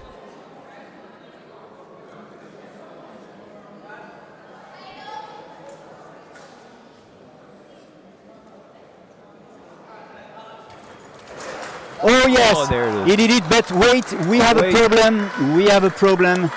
This touch is not done because we have a lift. Lifting for Andrei Demchuk on this touch. Oh, wow. What a scenario. Is that Commedia dell'arte? Are we in Italy? And there is always something coming in the story. So 1 point for Demchuk with this red card. And there we are, Andrei Demchuk announced as the winner here, gold medal, but we have to confirm with the video. Yep. Jourdan asked for a review. See. And this is it. We have a winner, Andrei Demchuk. Many years without taking the gold, is now the winner. What a great bout. It was a very nice bout. He got up on him early, let him come back in, but then was able to make the adaptation at the end and ultimately pull away from Jordan. And made us prove that I can't see the future. And did a nice job pulling away to make it 15-12. So well done for Demchuk. Yes, fair enough. Very well done, because the guy in shape in the saber men category A is Eduardo Jordan. Bravissimo, Eduardo. But this time, Demchuk did it. We will quickly sweep to the final, the second final in this day 2. We are back with the female athletes, and this is foil again. Mishurova against Mogos. We are running a little bit late here on this competition, so we won't do the interview of Andrei Demchuk. What a pity. It's always nice to hear him. And we will immediately go on this new final. Mishurova, neutral para-athlete, against Ionella Andrea Mogos, Italy, playing at home for a gold medal.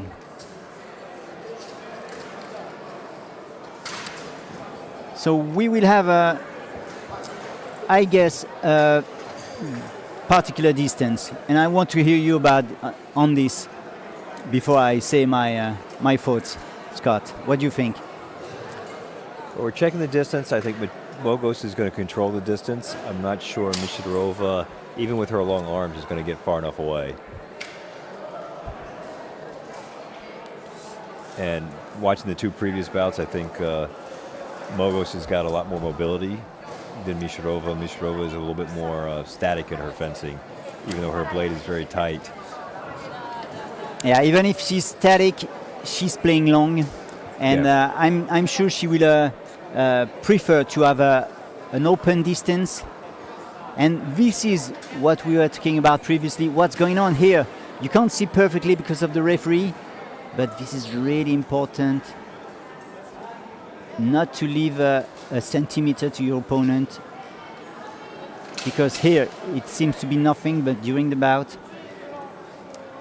sometimes you need to be closer or further from 1 centimeter from your opponent.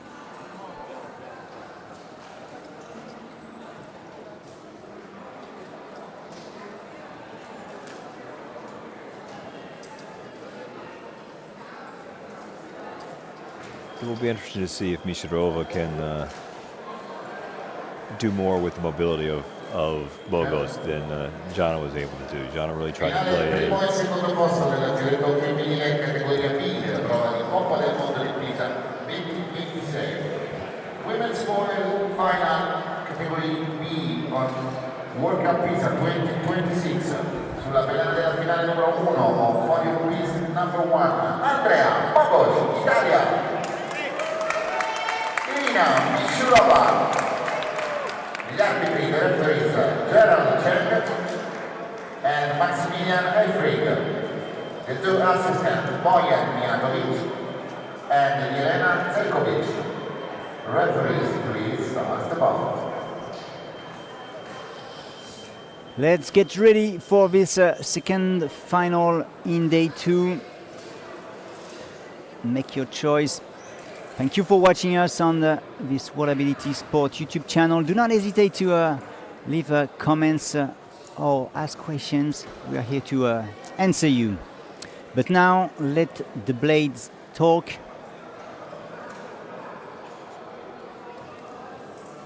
Three minutes in this first period to try to get the goal in 15 touches.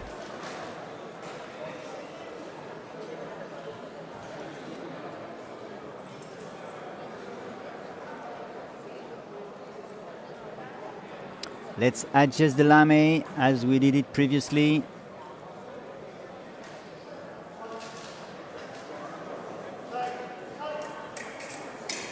There we go, and first touch for Mogos. Really focused.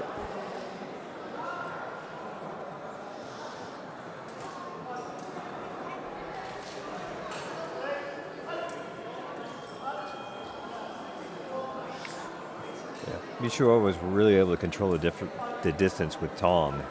I think she's going to have a much harder time doing that with Mogos here. Obviously, you're absolutely right. And look at that. You read in the future 2-0 yet for Mogos with, I would say, easily touches. Yeah, a little quicker hand. Mishurova not quite able to get away from her. And she doesn't stop after her first riposte missed. She's still working, Mogos, to get the point.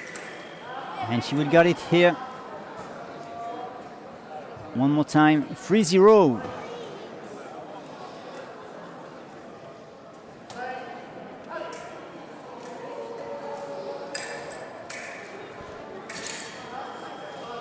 I think we're seeing Mishurova being much more aggressive here in this bout with Mogos, which I think she has to do because she just can't control the distance as well and could have to use her strength to get to Mogos. Nice shot here. Mogos in majesty, leading this match.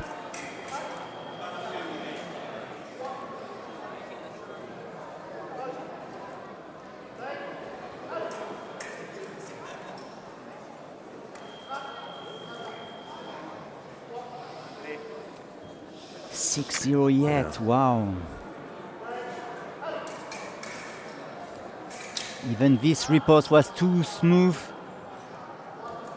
Fortunately, 1 point here.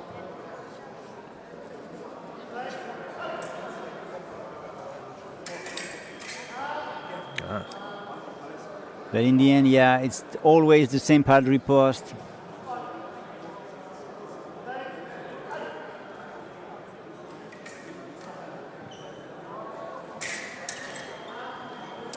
And what a mismatch here, Scott. 8-1.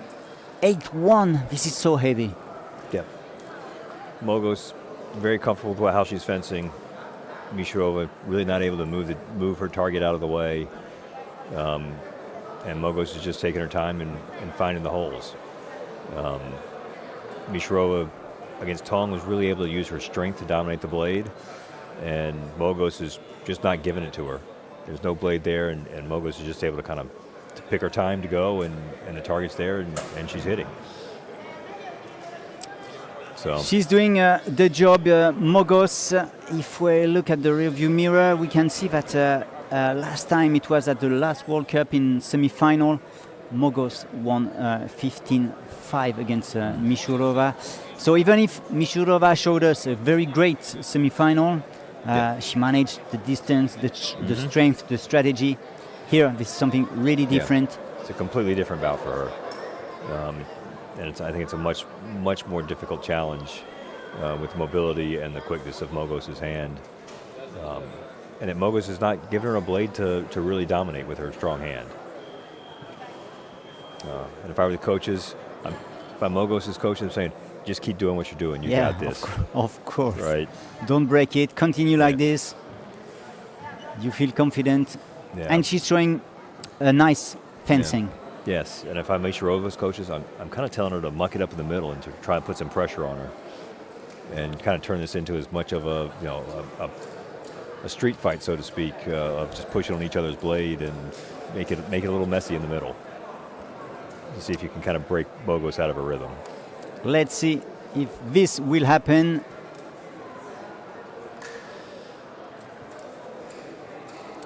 We have some issues here with the lame or the body wire. We will have a kind of a break so far. Ionela Andrea Mogos, who was number 5 this morning at the ranking, she defeated number 1 Seisuni Jana to win her place into the final, while Mishurova, number 11, can you hear that? She was 11 this morning. She has defeated the number 6 Ludmila Vasilieva, 15-6, to continue into the tableau, and then she defeated Justin Moore, who did a great job against Irma Ketsuriani, Georgia, Justin Moore was third at the ranking, so then Irina Mishurova was third, winning 15-9, and we saw it previously when she defeated number 2 Enga Ting-tong. A great match, and she won easily 15-4. But now this is another story with her nemesis, Ionela Andrea Mogos. She has lost 2 months ago, 15-5, and is the history the same again? Let's have a look. Second period, 3 minutes, first to 15 touch, will be the gold medalist.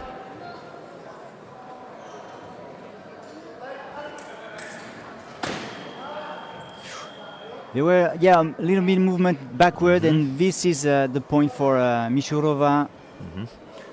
You see she's being a little bit more aggressive, a little more fight in the middle here, trying to turn this into more of a strength bout with Mogos. Mogos just needs to be patient and just pick the right moments. Wow, even Mogos is not so easy with this distance, but in the end she can get this green point. 9-2 for Italy. Wow. Okay. Caught her in her preparation. Easy.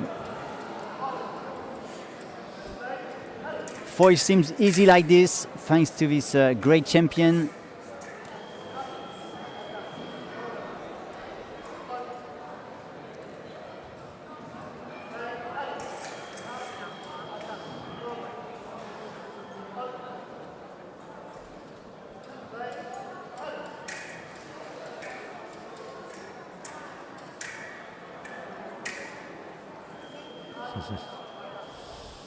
Mishurova just turned on a white light to break the action and bring Mogos back to time. Oh. Easy.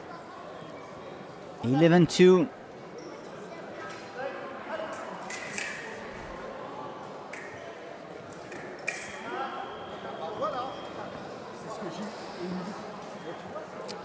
Ionela Mogos on the way for gold after winning the last World Cup in Nakhon Ratchasima. After winning the World Championships in Iksan.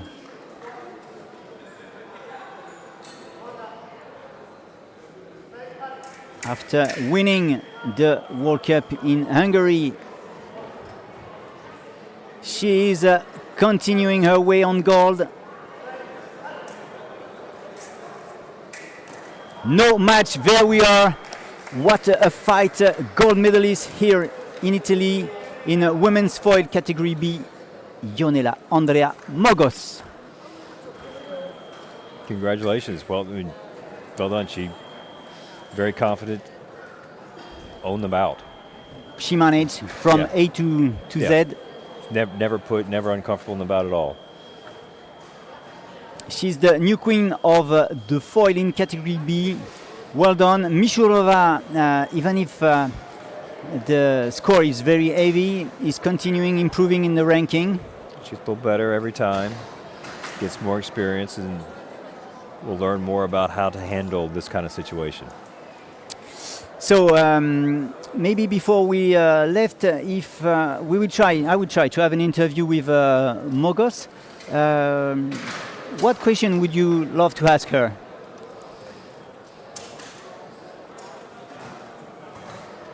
It's a good question. I'd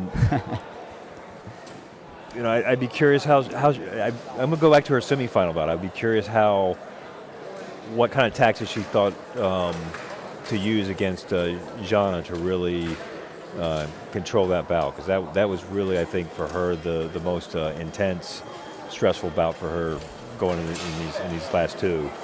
And be curious what kind of tactics and what kind of mental preparation she did for that bout with Jana. I do that for sure. Scott, thank you very much for being here on the box.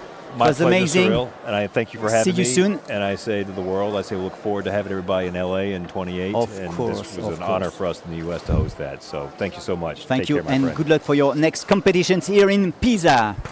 Stay with us. I hope to have the interview of the winner immediately.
Sto di qua dove devi fare l'intervista. Sto di qua dove devi fare l'intervista.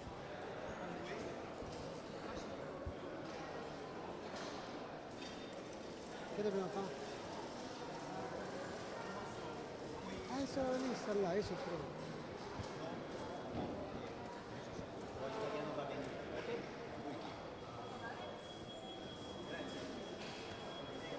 Facciamo prima l'intervista di qua, facciamo.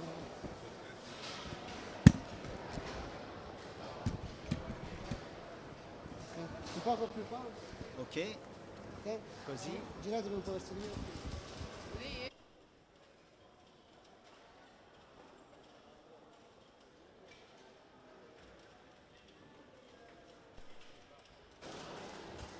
And there we are. I'm so glad to be with Ionela Andrea Mogos. What a match. I know you don't want to speak too much English, so I will try to make the translator in italiano. Ho visto la ultima partita, era facile, ma il più difficile per te oggi era il match contro Gianna. So it was easy, the final, but your main goal today was how to manage with Seisuni Gianna number one. So come hai fatto? Sì, il match difficile è stato con Jana perché vabbè, lei è una campionessa e dunque mi ha messo in difficoltà perché appunto sa gestire molto bene la situazione, però alla fine sono riuscita a portarmi a casa l'assalto e sono contenta, però è stato molto difficile. So it was a very difficult battle. She knew it because Seisuni is a great champion. She has won almost everything. So she managed to keep the pressure till the end. So now we see you winning everything almost. Eger, Iksan, Nakon Rachasima. You are going to be a number one athlete category B in foil. Hai vinto tutto quasi. E tu sei adesso numero uno, no? Non lo so, ancora non sono numero uno, spero di salire, sì, però comunque mancano ancora qualche atleta, sai, la Cina, così, dunque aspettiamo anche loro e poi vediamo come va. So Ionela is very humble, saying, no, I'm not number one. Some fences are missing, China is not here, but she will carry on her way. Well done, bravo, Ionela. Thank you for being with us al bocca al lupo per altre gare.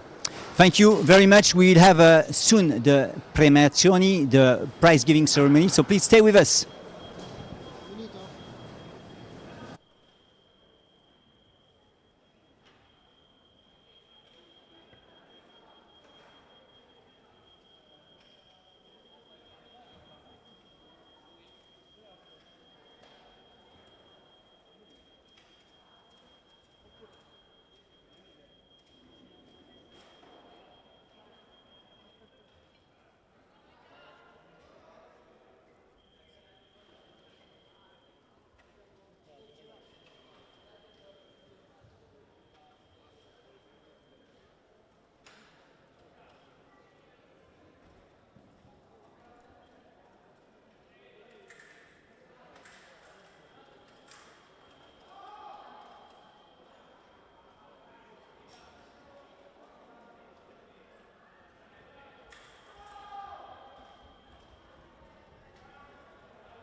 ce l'abbiamo, Massimo.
tastini lo viene solo registrato.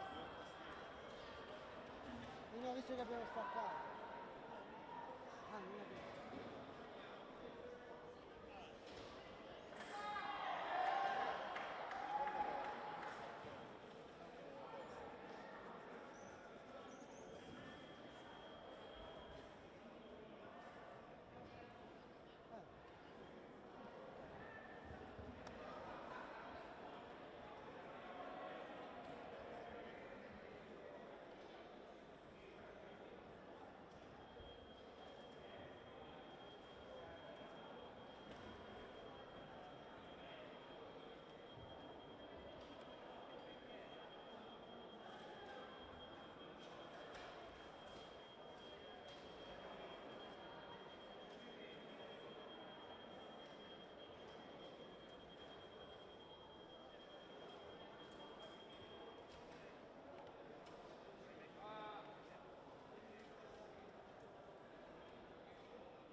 Okay, good, and Daria.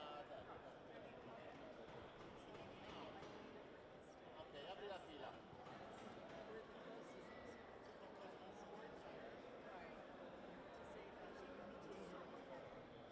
Daria Marchetti, medaglia della finale, per favore.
Signore e signori, accogliamo con un applauso la cerimonia di premiazione della sciabola maschile A nella prova di Coppa del Mondo di Pisa 2026.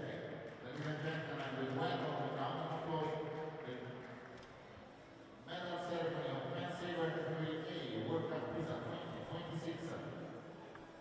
The third place will be rewarded by Christine Marcial, member of World Athletics Board, Daria Marchetti, Councilor of the Italian Fencing Federation, and Scott Rogers, President of USA Fencing.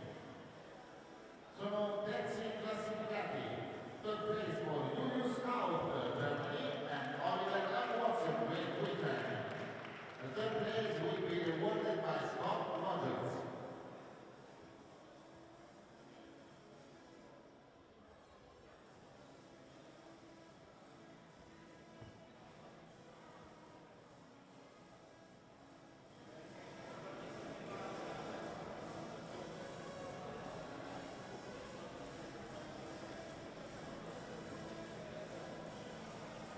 Secondo classificato, second place for Edoardo, Giorgia, Italia.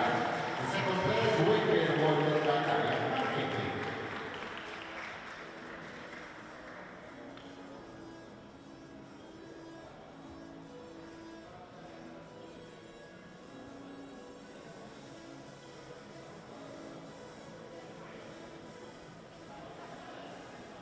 Vince la prova di Coppa del Mondo di sciabola maschile categoria A di Pisa 2026 and the winner of men's saber category A World Cup Pisa 2026, Andriy Lepshu, Ukraine. The winner will be awarded by Christine Marcial.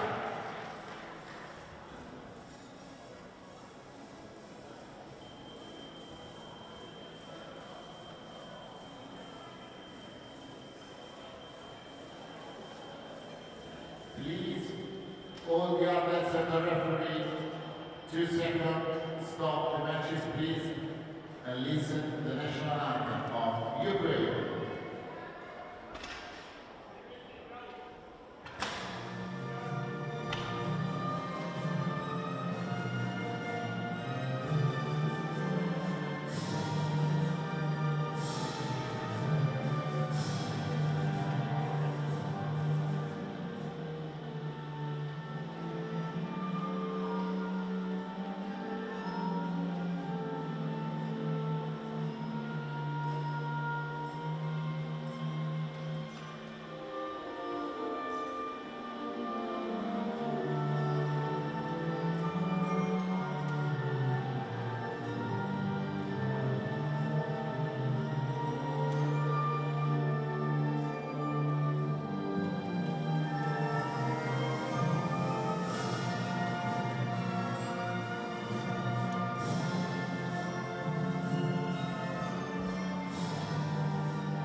Charoenka, Thailand, P7.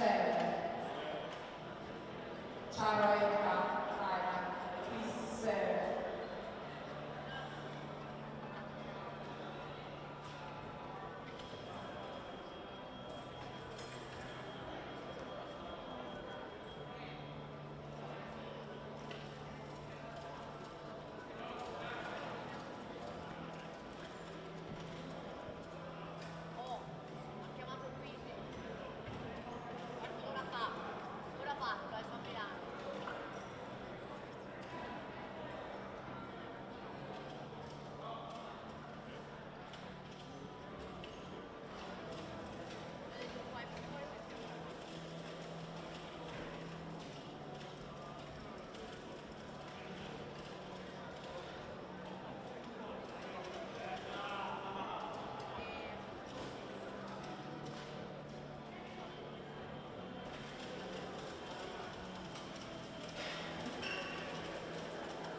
Please, Miss Models, Mishurova, Tom, and Yana for medal ceremony.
Miss Diana of Thailand for medal ceremony.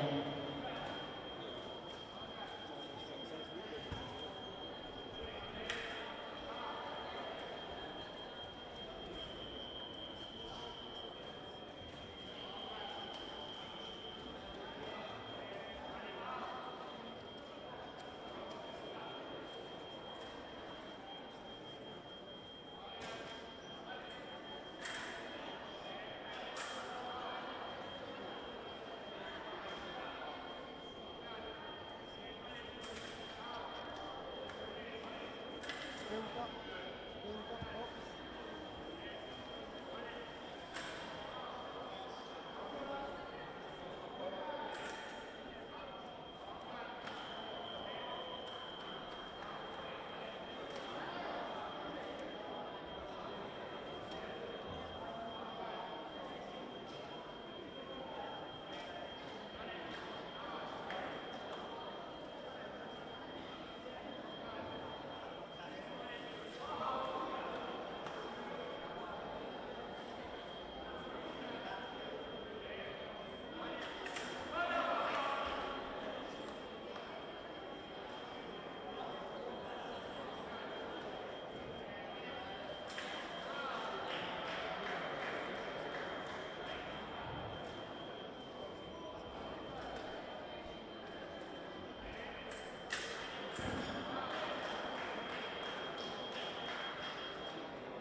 Signore e signori, accogliamo con un applauso la cerimonia di premiazione della prova dell'effetto femminile categoria B della Coppa del Mondo di Pisa 2026.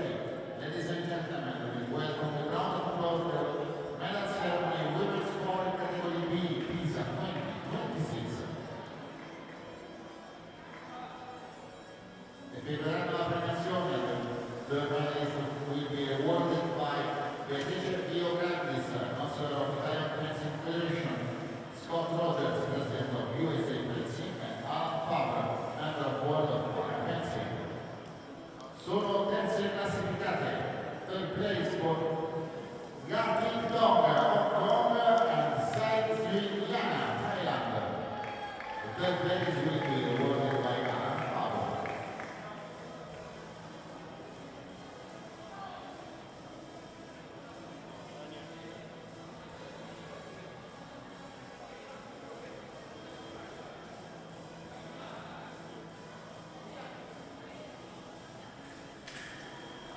Seconda classificata, second place for Elena Mishirova.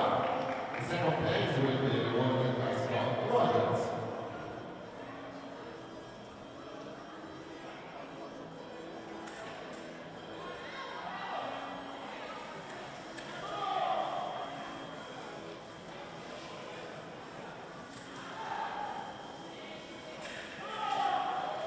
Vince la prova dell'effetto femminile categoria B nella Coppa del Mondo di Pisa 2026 and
baisse des jeux. Ah, moi aussi. J'aime pas.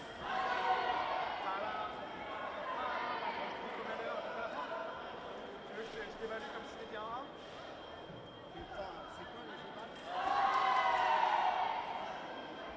Attends, ça va me permettre de progresser. Hein. En fonction de ce que tu fais, un petit peu trop. Tu te dis, t'es apte pour le 1, t'es pas apte pour le 1.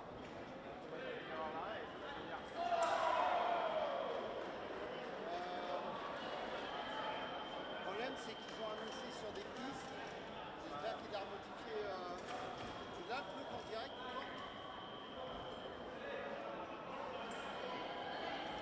Jovic, il a ruiné la boucle.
tableau de 16. Gilles, c'est un quart ou un T16?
vai sul suo terreno, ok?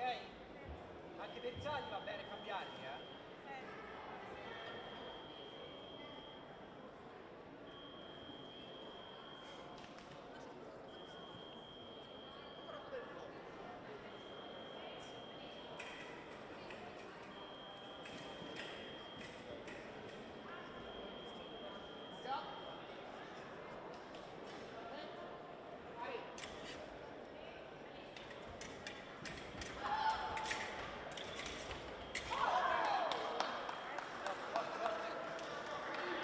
Forza, dura,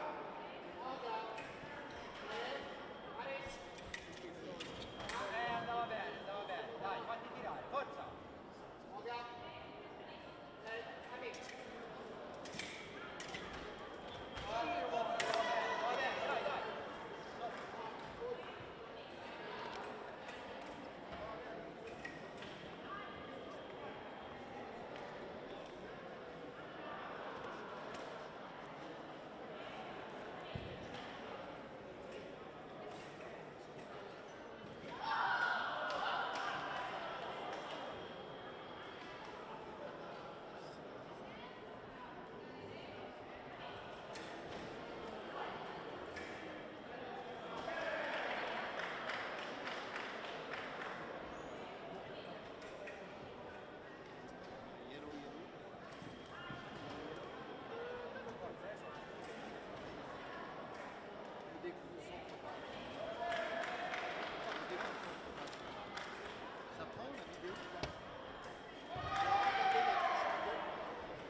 il medico la terza della finale, il medico sul podio.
proprio questo, 63 centesimi, quante settimane c'è già sta qua così? E 63 centesimi. Sono proprio curioso, capito? La mia è una curiosità, so che la vedo che sanno la prima volta che il terzo stop, mi sottoscrivo, ma 6 giorni vado a 4.000, a me 40 me le dà. Dice no, ma sono 4 euro, 4 euro, non ti fai nulla, faccio sta 2 settimane.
Benvenuti a tutti, welcome back. We are here still in Pisa for the Parafencing World Cup. The moment of truth has arrived. The World Cup of Parafencing Finals, session 2 of day 2 are here. The best fencers in the world take to the piste for one final test of skill and courage. Who will be crowned champion? The suspense is palpable. Buckle up, it's going to be an explosive afternoon of finals. Maybe you've seen the finals of this morning, very tough ones. We will keep on going with men's saber and women's foil. This is the conventional day, only right-of-way weapons. So this afternoon, session 2, we will have men's category B saber and women's foil category A. Let's focus now on men's saber category B. The format of the day is still the same, 28 fences with 3 pools. 8 fences, 8 of the best fencers were exempted.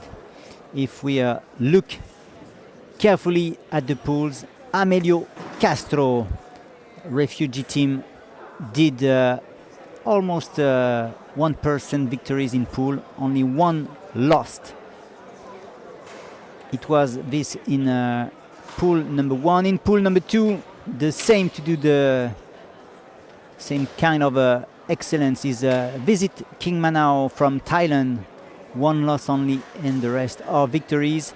And in the pool number 3, the last one, Dimitri Kutia managed to have all victories, but in the end, in the tableau, some of the good fencers in pool went off. Adrian Castro, number 1, will still be here. He will be in semi-final.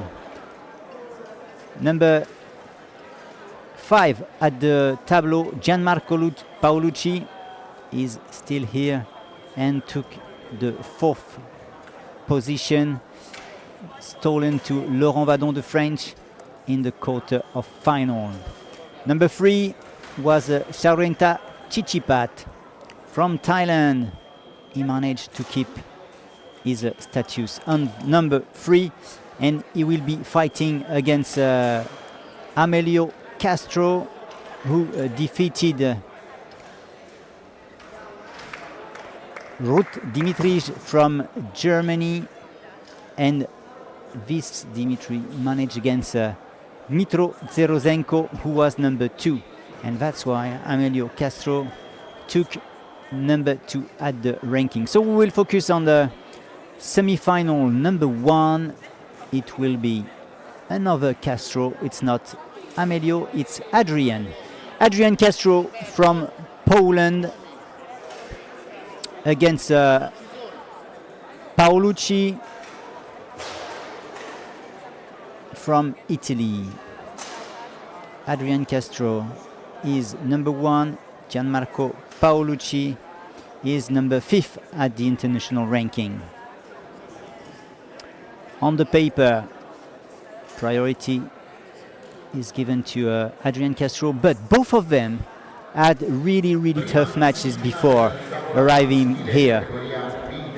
But let's have now the presentation of the athletes and the referees. Semifinal World Cup Pisa 2026. Sulla pedana della finale numero 1 of podium piece number 1, Adrian Castro, Olanda. Gianmarco Paolucci, Italia.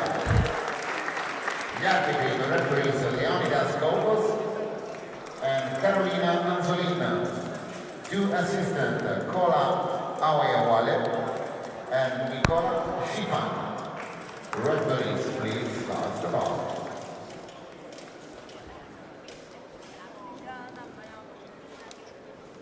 This is saber. You can touch with all the blade, the tip and the blade on the lame of your opponent, which is almost all the above the hips. and you need the priority, I mean the way of right, to get the point, but only the referee will be able to determine who properly made the movement to get the priority. Or you attack first, or you make a defense, a parade on the attack of your opponent. And here, the attack of Castro was blocked, but the referee is meaning that there were a second parade, and that's why Castro got the priority in the end. 2-0 so far to start the match. That's fast. Keep your eyes open, please, because the explosive Adrian Castro is doing so good here. A hook touch, one of the nicest one. I really like this one. Allowed him to keep going in this semi-final.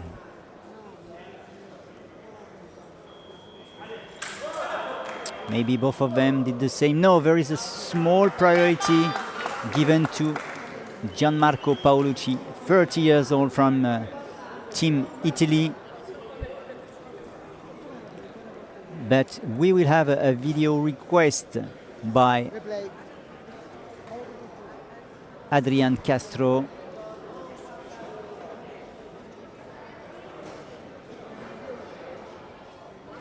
Adrian Castro, 35 years old, number 1 at the ranking.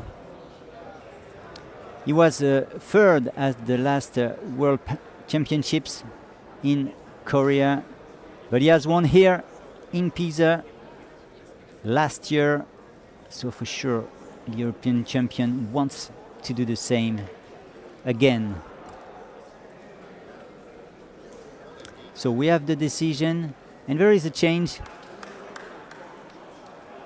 And in the end, the point is for Adrian Castro, 5-0.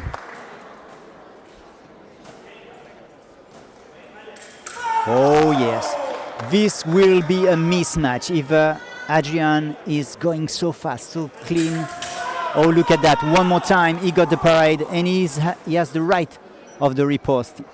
And that's yet 7-0, no chance for Gianmarco Paolucci.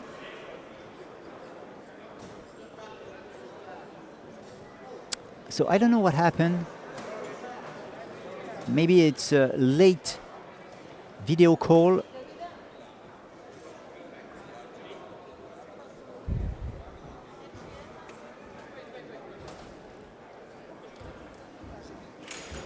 So many interruptions, but let's have a look.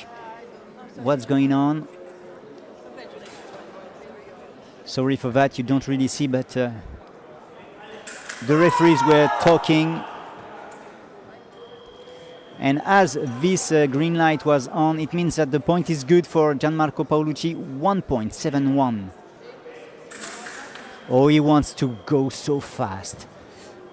Adrian Castro just wants to be at the break with the win. 8-1, this should be the decision of the referee. Because look at that. If you weren't a halt, no, okay.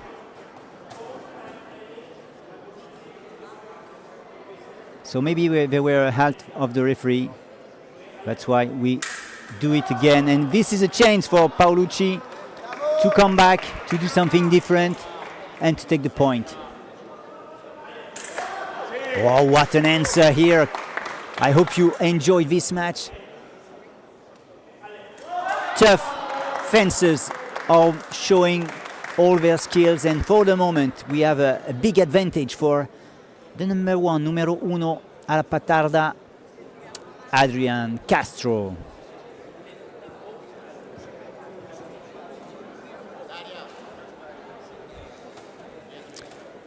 Marek Niewkowski, the Polish coach specialist of saber, might say to him, okay, keep focus, keep going, have fun.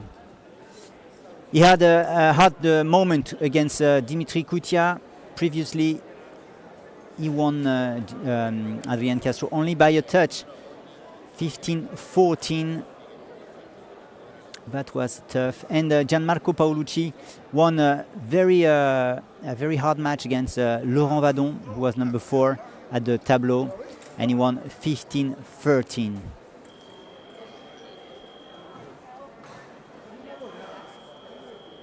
So there we are for the break. 1 minute is done. Let's go back.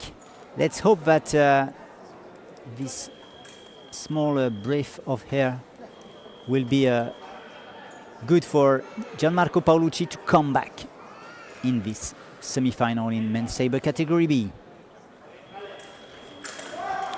The remise was quick, but the right of way is for Paolucci. 1 more point. But here, no choice. The fastest is in red. Gianmarco Paolucci has to react.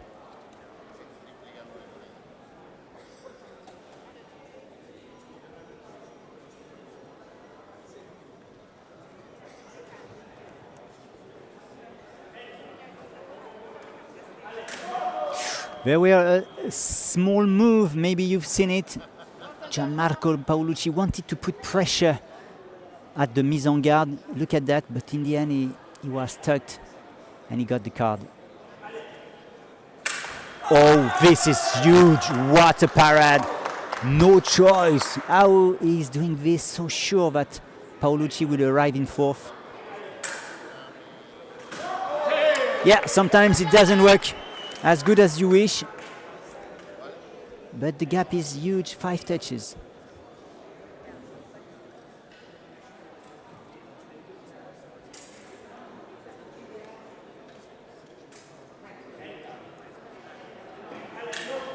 And this will be a red card. Red card for Paolucci, and 1 point given to Adrian Castro. Wow. This is too fast. Please put on the slow motion if you want to admire what is showcasing us. This man on your right hand side, Adrian Castro. This is a mismatch, but this is also a lesson of saber now. Maestro Adrian Castro will be one more time in final. What a match, what an exhibition. Wow, no regrets for Gianmarco Paolucci. There were a huge step between these two fences. That was not close as the previous match against Laurent Vadon. And Paolucci, clear winner, will have to get ready for his next match, but he will still go as the favorite, because we will have some outsiders on the second semi-final. It will be Amelio Castro and Sirwenta Chichipat in the second semi-final.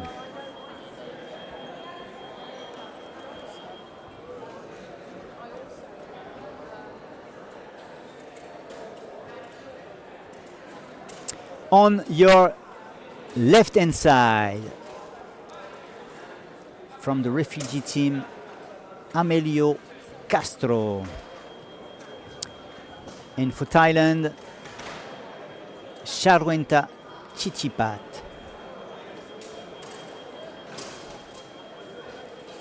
Amelio Castro, 33 years old, and the young Sirwenta Chichipat, 28 years old. Semifinal, men's saber category B, World Cup Pisa 2026. Sulla pedana della finale numero 2, on podium piece number 2. Chichipat Sirwenta, Thailand. Amelio Castro. Gli arbitri, the referees, Christopher Farnet and Carolina Anzolina. The two assistants, Nicola Schima and Kona Ayawale. Referees, please start.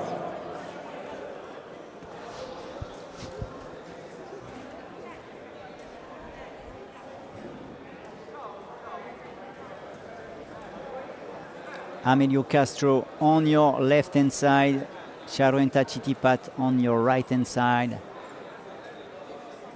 Amelio has done 2 top 3 in saber last year here in Pisa yet, so he wants to improve, and the very last World Cup in Nakhon Ratchasima, Thailand. 2 times 3rd place. What about continuing and doing better? This is a good place for that in Pisa. There will be a card. Yellow card will be given to Charwenta for false start, départ avant le aller. You have to stay straight. And the first point for Amelio Castro.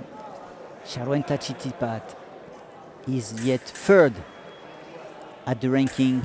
On the paper, he could do better. Look at that, what an action. He has lost the handle. I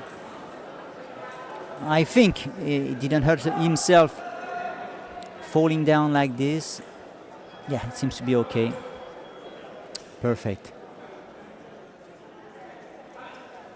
But Charwenta is, well, we have a problem here. Problem of a body wire for Amelio Castro. It will be changed for sure.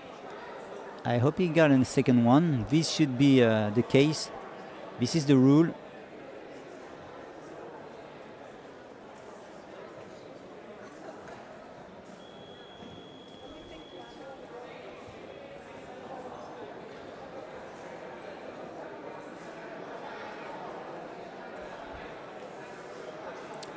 So, let's have a look on what's going on. Yes, we will change it. So I was talking about Charwenta Chitipat. This is the winner of the last World Cup in Nakhon Ratchasima. He is also the Asian World Champion. This is almost 2 years ago in Nakhon Ratchasima once again.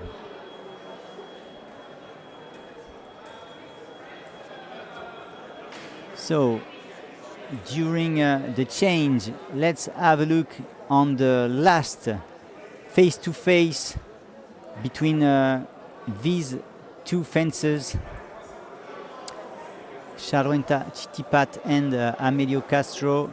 It was not on this stage. It was last season. One time these 2 fencers were fighting each other. It was in Brazil for the World Cup in 2024. Charwenta won 5-2. So this is not really relevant. It's far away, and the match in pool is something really different.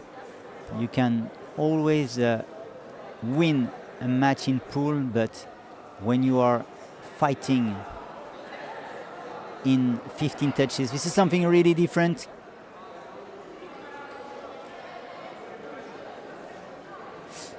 So the body wire, is it good now, or are we? No, we have to find another one. While you can see Gianmarco Paolucci answering at my colleagues commentating this World Cup for Italy in Italian. If you want to hear some Italian, please try to reach this channel. And he might be trying to say that, okay, I was ready, but Adrian Castro was a little bit too fast for me. Undefeatable on this semi-final. So let's come back with Amelio Castro, who is very linked with the Italian team, training in Italy, and someone from the Italian team has just given him a new body wire, so we will be able to carry on this match. 2-0 for him so far, and 1 yellow card for Charwenta Chitipat.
So we are back again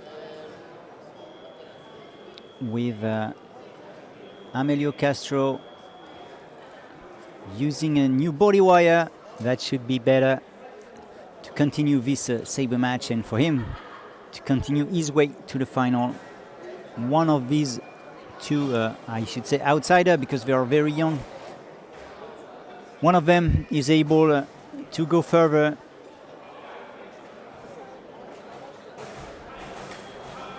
And this is a great start here for Amelio, still pushing. Lucky Shaurenta, and you can see that both of them are trying to move a little bit, surfing on the seat to get closer. We are in B category. It means that the full trunk is not working for these athletes, so the balance is a little bit weak and you have to deal with that. What a fight, but in the end the point can't be for Amelio. Shaurenta avoid the attack of Amelio Castro, so he deserved his answer. One more time, point for Thailand, and there we are, back to the equal score. Big distance between the two. But in the end, for the first time, Chitipat is taking the lead.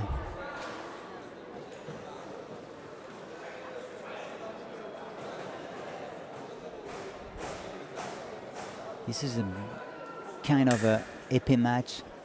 Everybody's watching carefully at the over because the distance is open. So you have time to look, you have time to build. And Amelio Castro is building a composed attack in 2 times. Always going further, keeping the priority.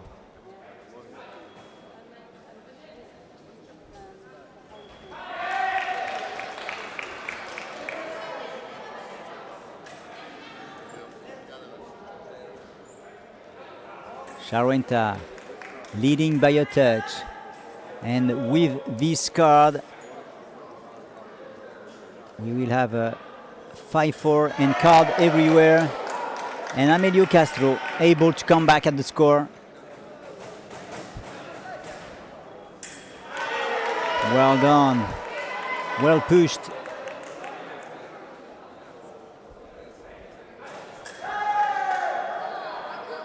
And for the referee here, no difference between the two, and Shaurenta expecting to have the point is asking a video check. Well, that's not easy on the replay. Let's see it again.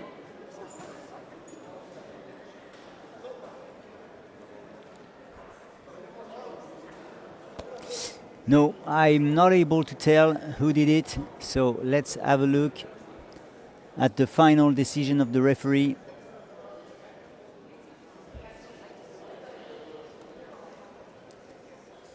The referee is back, no change, no difference.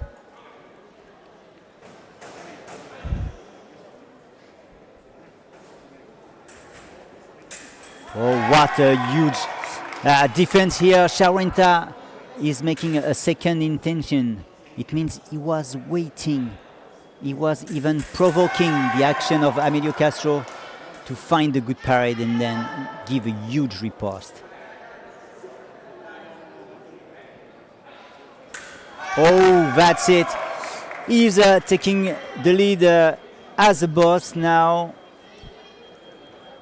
Chitipat Shaurenta. Chitipat Shaurenta was third at the beginning of the day in the tableau. He defeated the Polish Adam Jablonski 15-6, and then he took the best against Andrea Jacquier, number 6, 15-6. Amelio Castro was 10th today, so he's doing much better. He won against Giovanni Giussone. We saw him yesterday in foil. It was a victory 15-10. And then he won against another Brazilian, Wanderson Luis Chavez, 15-8. And the big match was against Dmitrij Ruth, the German who defeated the top athlete Dmitro Tserozenko, Ukrainian. And Ruth won 15-12, and Amelio Castro has beaten Ruth 15-13 to arrive here in semi-final. After a good start, he has to react because Charruenta is leading by 2 touches. And now he gets something. He's not doing a wiki parade. Charruenta is working very well on his parades to be able to get the point with the riposte. 9-7.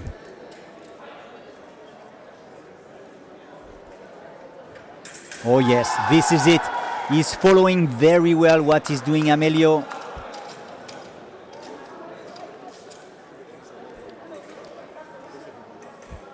Maimi Panha, Chitipat, very well done.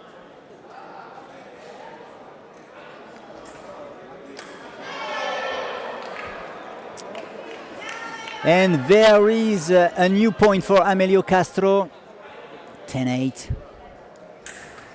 Oh yes, once again, he's closing the door with his inverse fourth. That's really nice. I hope you appreciate on this World Ability Sports YouTube channel from all over the world. Thank you for watching. No. He was a bit greedy here. Charruenta didn't take the time to go back to build his touch as he did it previously. This is, yes, another second intention for Charruenta. He opened the door, Amelio Castro went in it, and then bam, Charruenta closed the door. That's so clean. Not so easy to do, but so clean.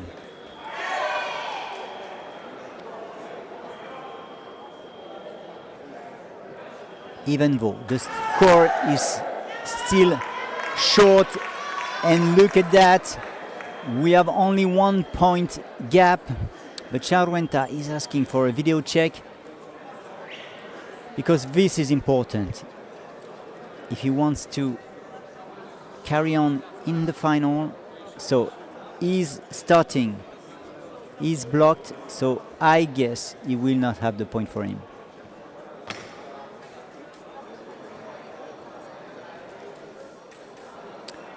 Do not hesitate to leave your feeling on the chat. Who do you think got the point? Or Amelio Castro, si.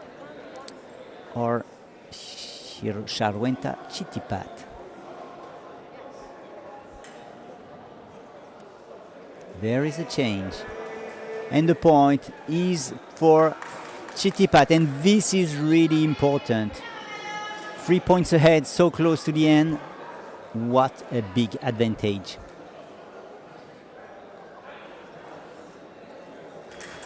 And he built it slowly but surely.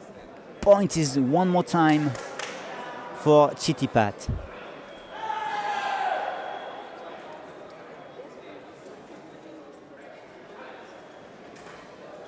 Oh, too bad. Yes, you know you've done something you should not have tried. You are too confident here, Chitipat. Hold your breath. Keep focused and keep your self-control to the end like this. Oh, it was so close to get another good riposte. What a match, but no, this point won't be for Amelio Castro. Chitipat Charruenta has been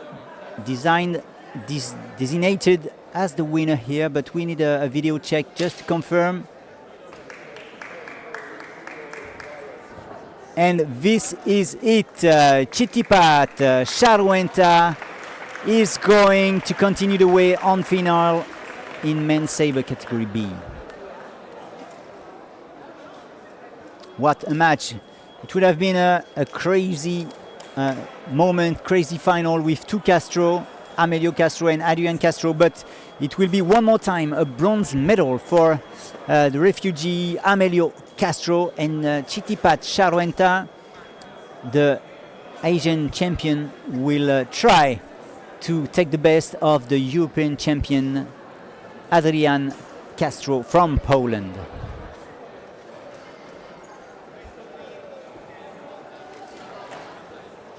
So please stay with us. We will soon have here the semi-final in women's foil category A.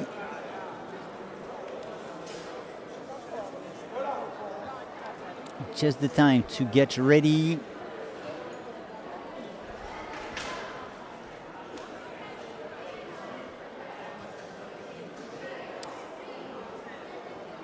In this tournament of women's foil category A, 24 fences, 3 pools. The top 6 of the competitors were exempted of pools.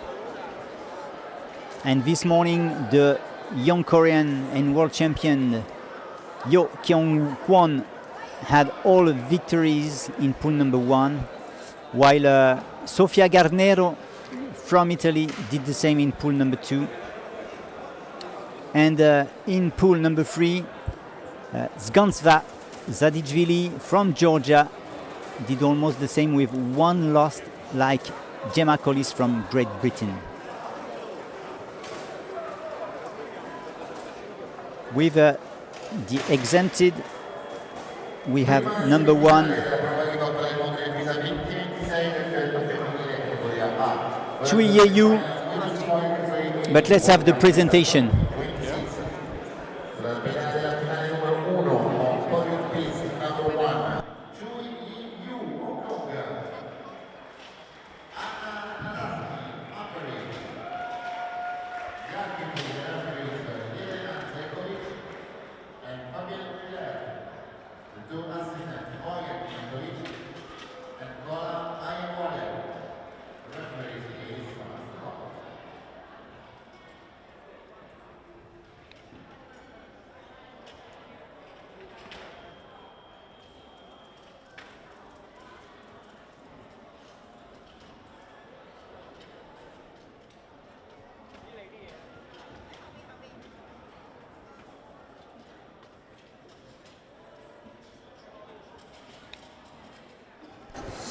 So for this semi-final, I'm pleased to share the box with Lorenzo Rarice, Maestro d'Italia di Accademia Scherma di Milano. Welcome, Lorenzo.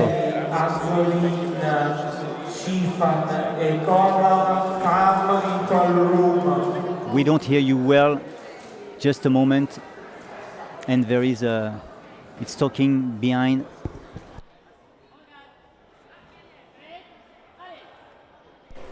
En garde, prêt, allez. So there we go. Thank you very much, Cyril. I'm really happy to be here with you, and thanks for this invitation. It's a really great pleasure for me to be here. So we will talk later, Lorenzo, about the exhibition of the 2 youth Italian, but this is kind of warm-up now. I know that you like this weapon. So let's talk about foil. This is the semi-final with Yu Chu Ye on your left-hand side.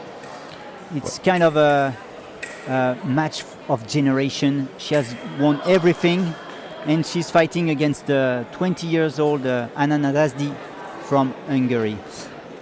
For the moment, we have 0-0, but yet a yellow card for lifting. It means that Yu was not anymore on her seat. Well, foil is finally the weapon by which the majority of fencers start.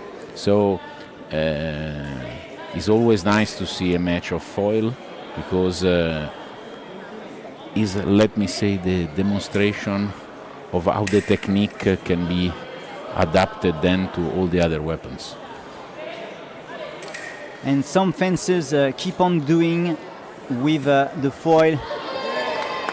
They like it, and for the moment, the world-class Yu is managing well this beginning of match. And Nadasdi had an opportunity here to give a good riposte, but no lights. This is a little bit strange.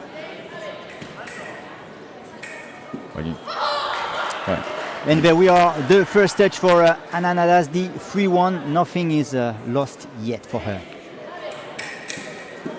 In any fencing match, nothing is lost till the time is finished or we reach 15 touches. For sure, but sometimes we really see bosses on the piste, people who are managing everything, as we saw it before in the saber with Adrian Castro. But what a comeback! She has found something, Nadasdi. Yes, I think she found a way. She's just needed a little bit of time to adjust. She will have the Nova Lab for her. She got the riposte. Oh yes. She's getting the right time. Right time, good intention.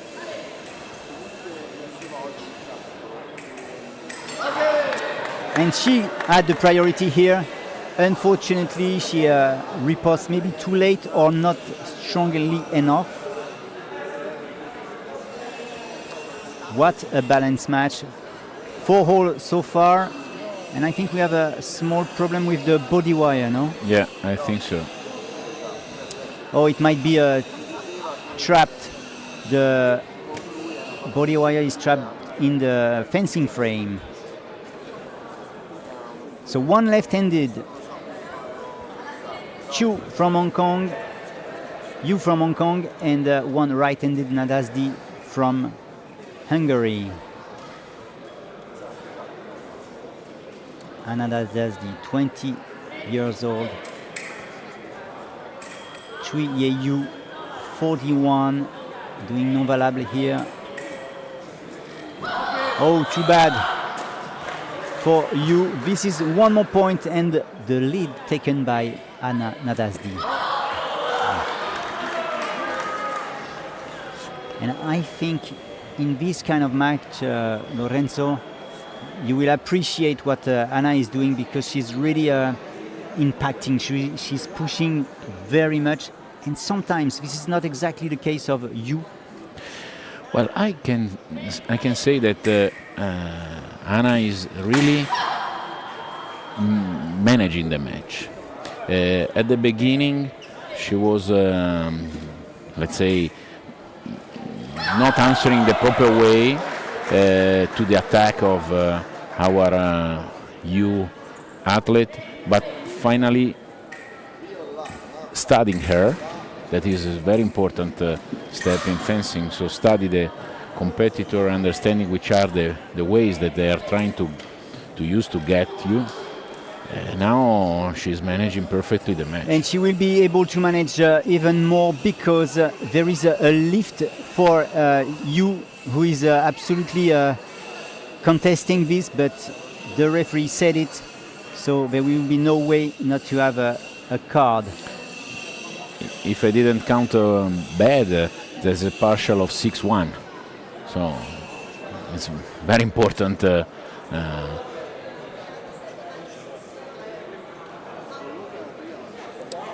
So she's contesting, but I'm surprised we are not, yes, going to the break now. And this is it, 1 minute of break here. So Lorenzo, before coming back in this semi-final, let me present you a little bit more for the audience. We were here together last year, and you are one of these maestro maître d'armes who is doing an incredible job in your club, because you are kind of example with your club having able-bodied fencers, I should say, of course, but not only. You have also disabled fencers, the ones we are seeing here, and two of your athletes are here with Sofia and Gabriele. But you are also working with visual impaired fencers, and also cerebral palsy, cognitive disability. How do you manage to have all these? Well, cohesion? Well, first of all, thank you very much for this presentation, because for sure it seems that you are showing to all the attendants of this day what we are doing. That was a dream I had when I was an athlete many years ago, and finally I was able to make it real. The real inclusion, according to me, is to have in the same club athletes that are competing for the World Cup or potentially for the Paralympic Games or the Olympic Games, but also athletes that has not even thought to reach a competition. Because some of our athletes are really just enjoying our sport. And you are able to make everybody fence almost together. And happy. And happy.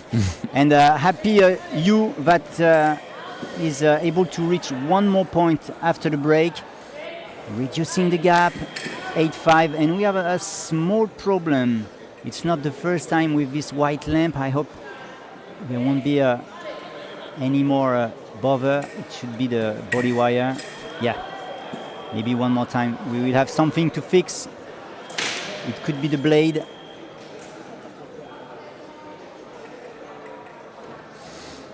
Okay, seems to be fixed.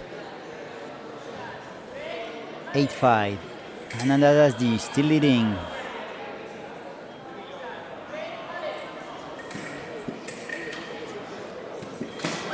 Whoa, that was a risk. Yes, a big risk. Big risk. But successful. She has lost the priority, but she took it. And I was telling this quote, this Italian quote this morning in my intro: "Chi non risica non rosica." Well, yeah, you know very well Italian right now. Eh? Grazie a te. Thank you. Your stays in Italy are getting you rich in Italian language. Yes, and well, it means if you don't risk, you don't win. And that was, wow, a huge thing for Nadasdi to try it, and she was successful. 9-5.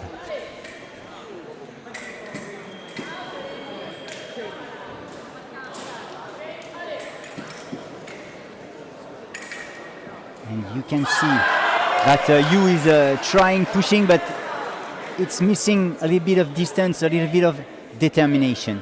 Yeah. But the determination is on your right side. No chance here for you to resist. Anna Nadasdi on her way to the final. This is Italian, no? Italian style, yes, to break the match. But you know, the Italian style is getting famous everywhere. Everywhere, even in Hong Kong. But it doesn't work enough. She's still leading. Wow, what a showcasing that is doing here, Anna Nadasdi. We've been talking with her this morning for an interview. She was third at the ranking before cancer, when she was able-bodied in fencing, and she has been injured during this moment, but she was able to come back in wheelchair fencing, and she's doing so good now. And this is almost 10 years for her that she's been doing para-fencing. Yeah.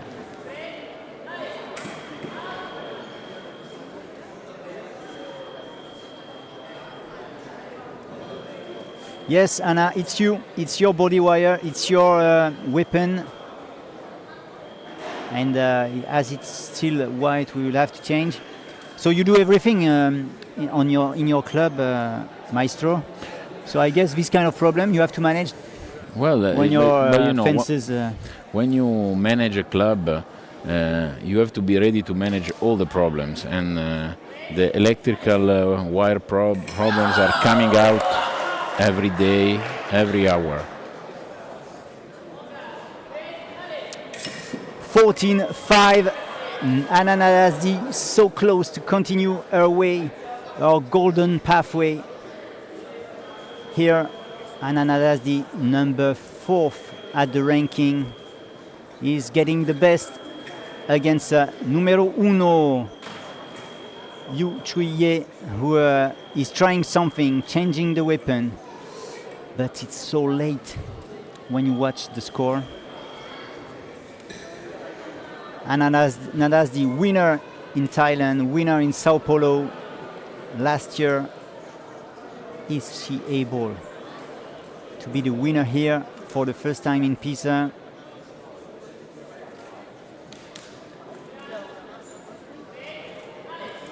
She's pushing herself. Wow, that was close.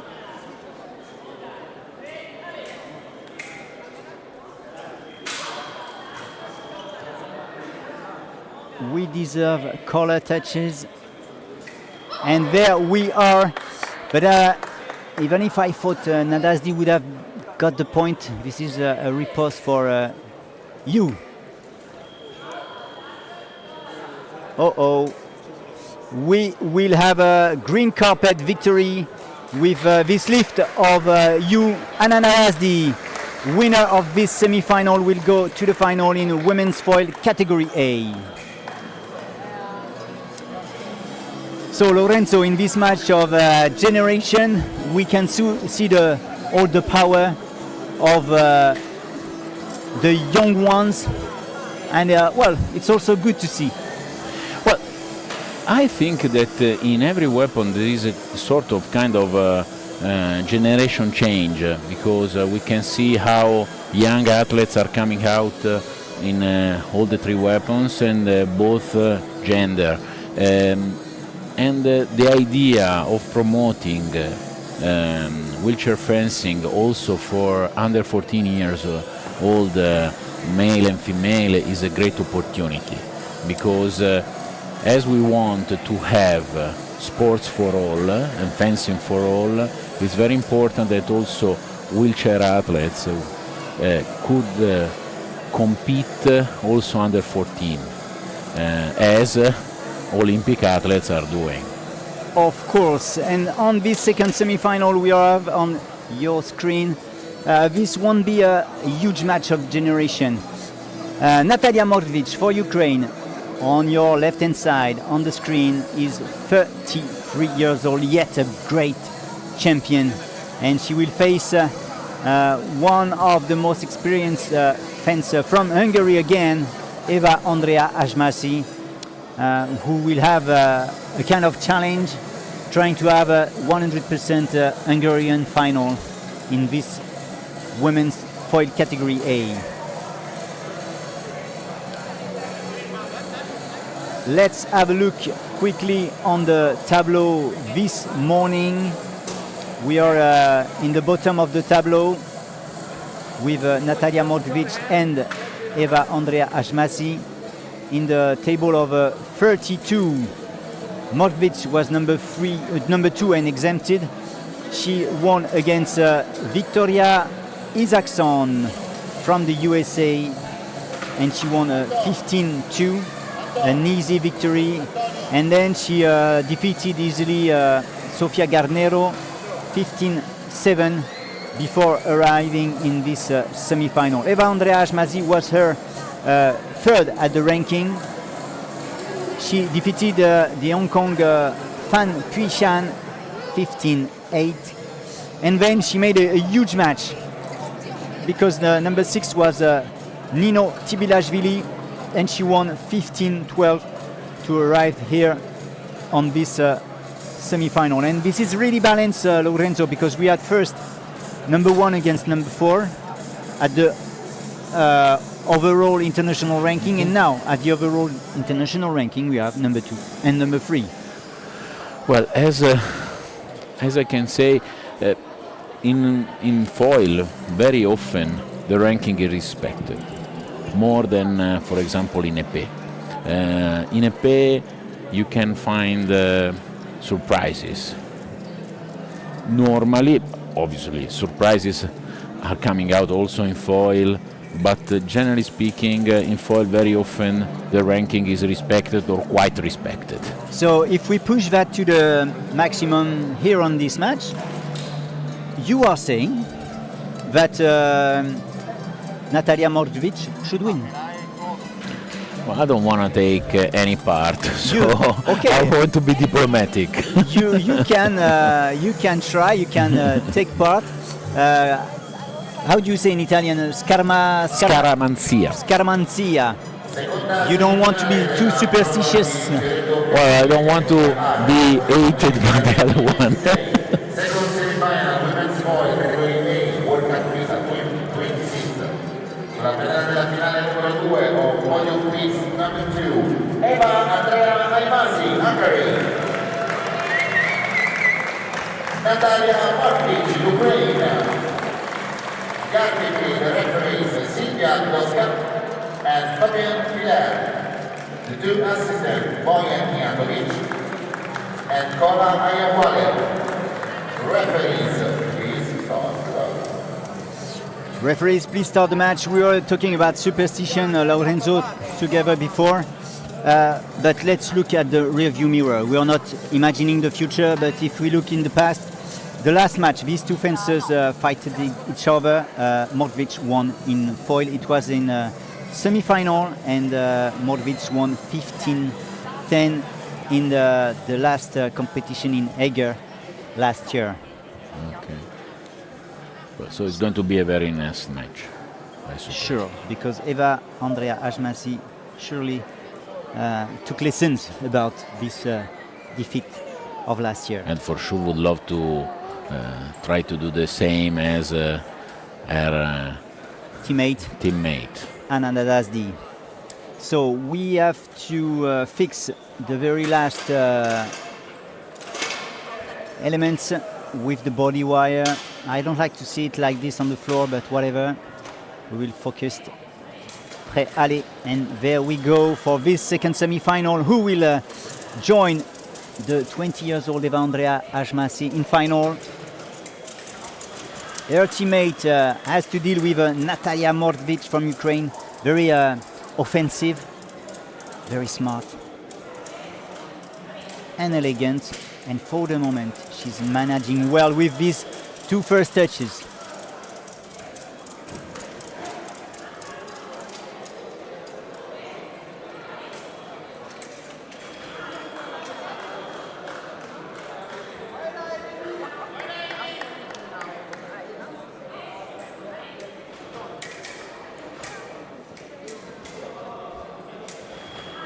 Non valable.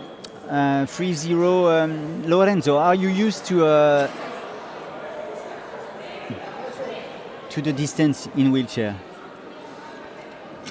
Yes, well, the distance is very important. And each weapon has a different, let's say, work to do in the different training. Settings. Yes, and it's very important the training on it, because you should be able to understand how to manage it with each single athlete. This is part of a great fencer. You can't be a great fencer with forgetting this part. We say that three are the elements of fencing, and one of the elements is distance together with time and speed. And here on this match, I was asking you this because, in my opinion, the distance here between the two fencers is pretty open, a little bit too much maybe, and it won't be easy to reach the other. You have to make preparation to make second intentions. Hey, you know better than me, because you were one of the best athletes of wheelchair. Well, sorry, you are my friend, so I can say it, but it's reality finally.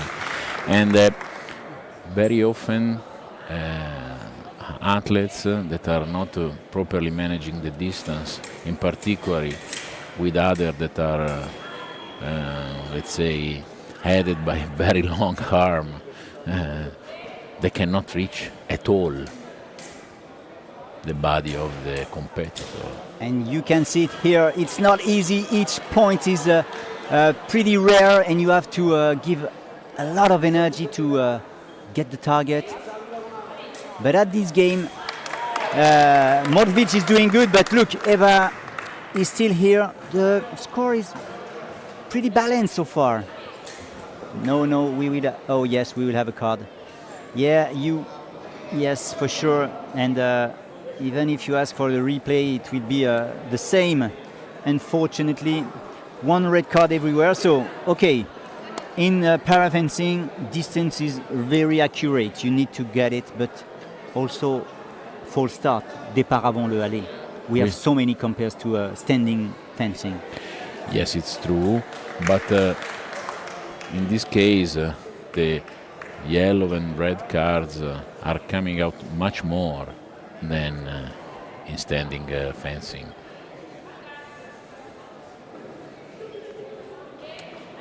So let's continue. Red everywhere. And here, this non-valable will not help. And Natalia Mordvic, even if the score was close, is taking back the lead. Too easy, riposte too easy here. She has to be faster or to find another line, and maybe she's accelerating here.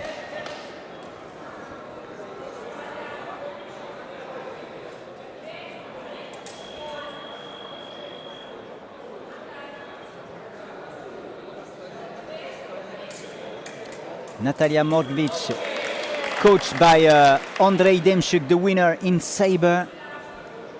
But both of the coaches are pretty quiet here, just watching on the seat. They are not giving the voice to help their fencer. But we will need something more to be able to determine the winner. Because for the moment it's so close, 7-6. And now Mordvic is a little bit more in difficulty with her riposte.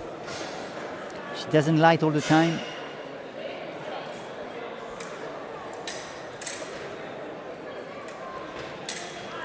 And there we are with this 8th touch, giving the opportunity to Mordvic to speak with Andrei Demchuk for 1 minute. So I said that previously Mordvic won against Eva Andrea Ashmasi. That was the case, but last year here in Pisa, in semi-final, it was exactly the opposite. Eva Andrea Ashmasi won 15-12. So this is a balanced match, and finally the points are very near. So that means that it's really balanced. Even the actions are very equilibrated, because it's very hard for both of them to get to the target, and this is for sure making this match very, very interesting.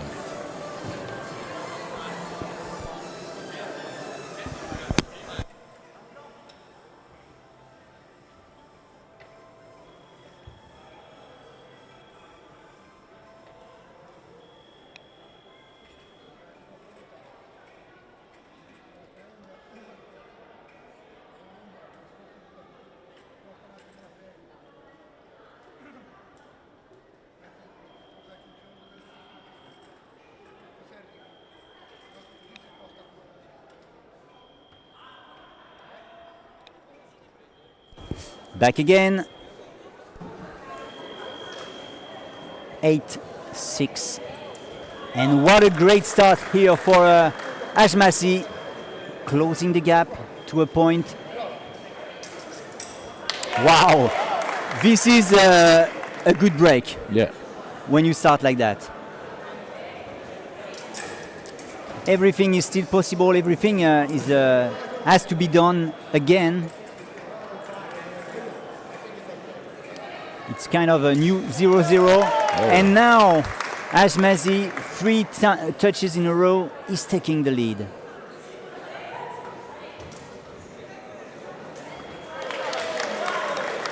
What a great comeback. The winner of Pisa last year, the winner of Pisa 2 years ago, is maybe proving that this is her town. She's able to do it. Yes, this riposte, yeah, was missing a little bit of distance.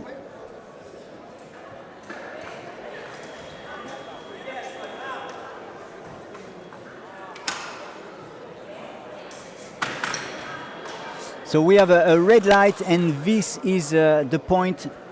The referee gives the priority 9-10.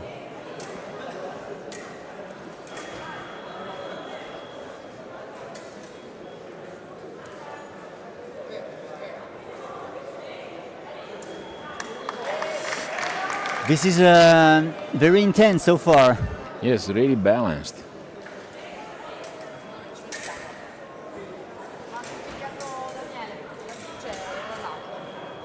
But still, this distance, a little bit too open.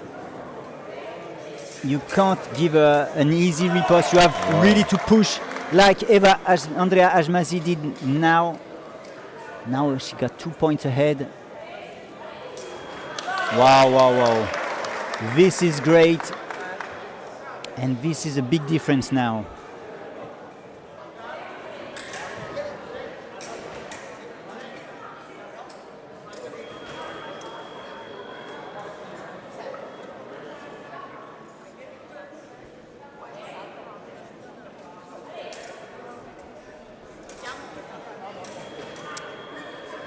Natalia Mordvich is in difficulty to light in color. And, well, the referee was giving the non-valable. Well, let me say that after the break, our Ukrainian friend showed to be very tired. He's not moving as in the first part of the match. And the Hungarian athlete got it and is using this in their favor in a perfect way. Yeah, there is a real difference between the two faces of Natalia Mordvich before the break and after the break. Well, it's not so easy to determine what is the good decision on the last touch, because the referees are still watching the video with the replay. So could we have a change? I mean, could we have a point for Natalia Mordvich? This is all about it. The European champion Eva Andrea Ajmasi is leading by 3 points, and there is a change. Wow, a good point for Mordvich. She's able to come back in this semi-final, but she has to do it now.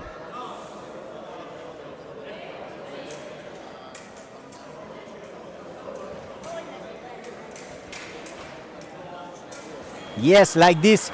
Wow, it was even too easy here. It's strange how Ajmasi stayed in front.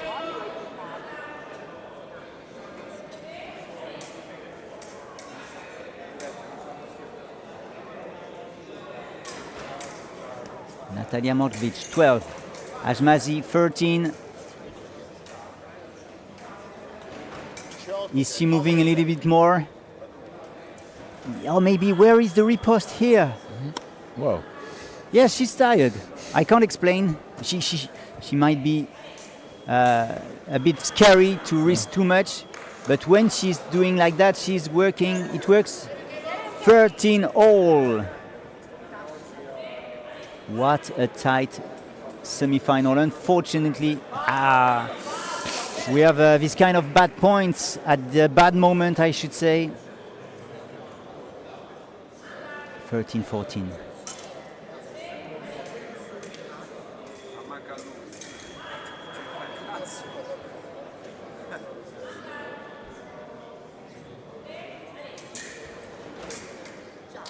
The riposte is missing, and we have Eva Andrea Ajmasi able to create a final 100% Hungarian. She has won the semi-final in women's foil category A. What a match. We have seen the importance of the break. It can be good, but it can also be a bad thing, and Natalia Mordvich didn't manage it. She he didn't manage the break in the proper way. Probably Ashmazi was really able to get the energies to do an amazing final part of the match. So, Lorenzo, let's continue with this exhibition match, refereed by Vincent Stettner, the French. So we will leave the presentation and then we will go ahead. Tra pochi minuti saranno le finali della seconda giornata della Coppa del Mondo di Pisa 2026, ma prima c'è un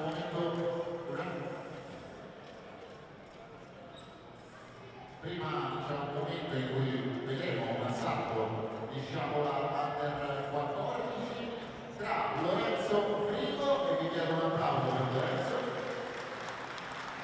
e Mirko Moretto. Ovviamente un applauso anche per Mirko.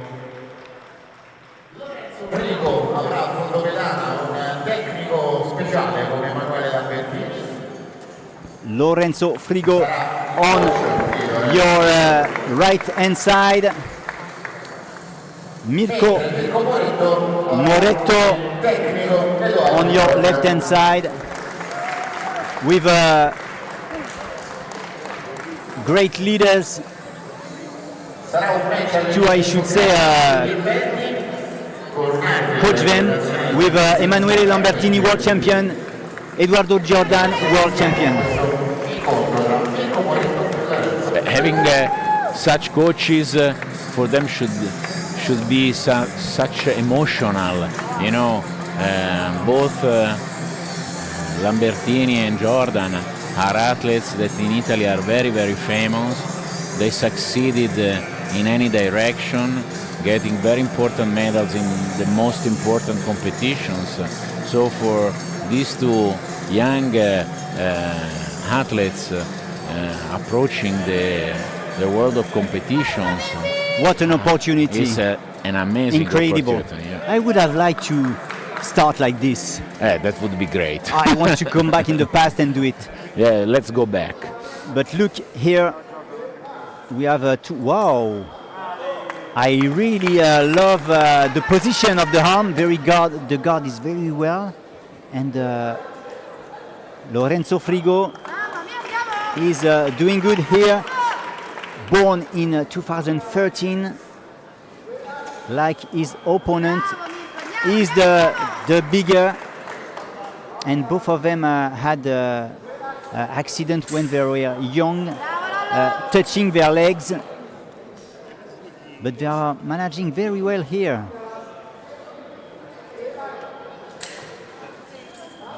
Look at that. Wow.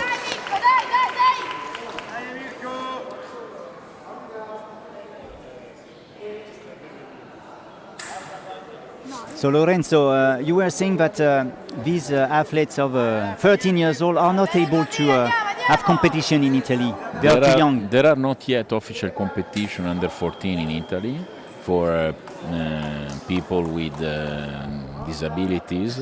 There is this very important project of the Italian Fencing Federation to work to have such matches, because for sure it's even hard to start up with the kids and not giving them the opportunity to compete till they are 14.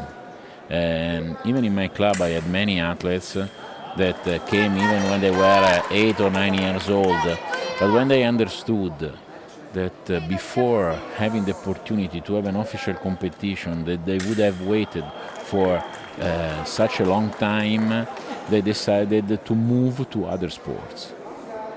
And giving the opportunity to compete for those who wants to compete is one of the duty of a national fencing federation or a sport federation, because in this case we can speak about all sports.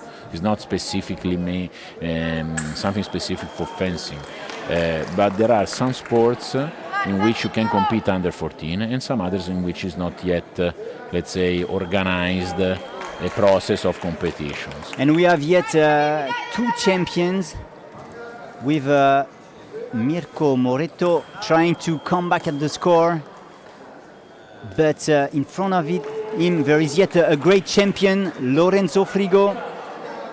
9. We will go to 10 touches, so we are close to a win. And this is done. Lorenzo Frigo, winner here of this exhibition. Well done. He will have all the crowd cheering for him with Bebevio cheering for these two champions behind us. And Lorenzo, you know who admires Lorenzo Frigo as an athlete? Someone we've been talking about together. A great racer, Alexander Zanardi. Wow! Well, yes, you know, Alex Zanardi in Italy is really recognized as one of the best examples of resilience. And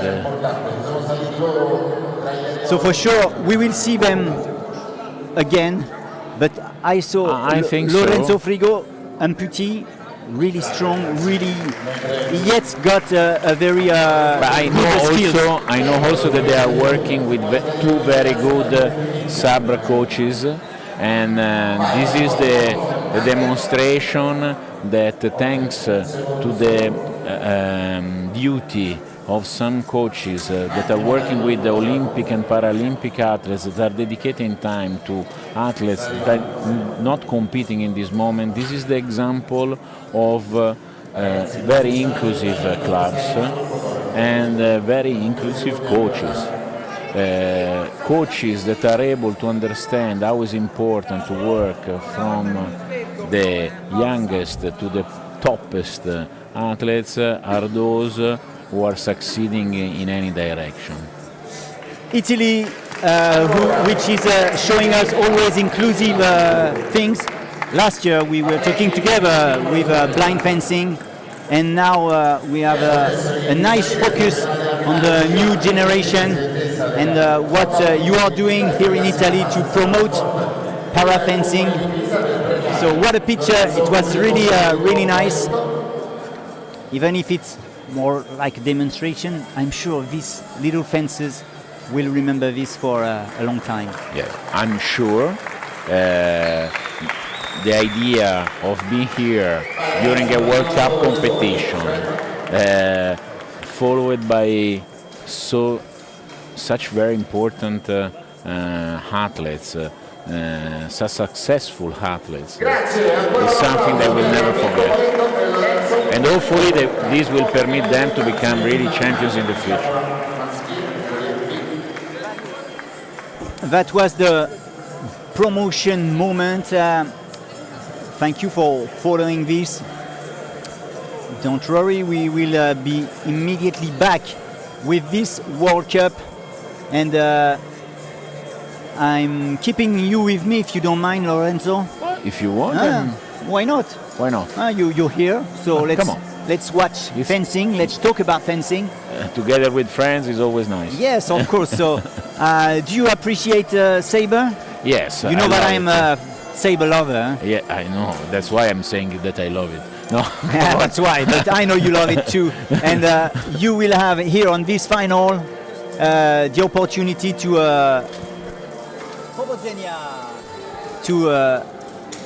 admire what we have here in saber, the best of the best, with Adrian Castro, who will try to defeat the Asian champion Sharwenta Chichipat. What you want to say? That I will love this match. For sure.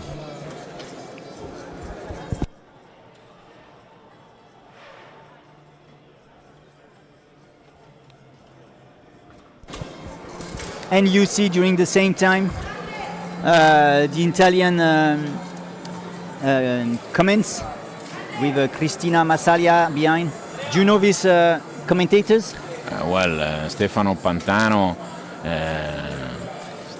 Stefano Pantano, that is on the left hand side. Yeah, he was one of the best fencer in epee during the 90s, the beginning of the 90s in particular.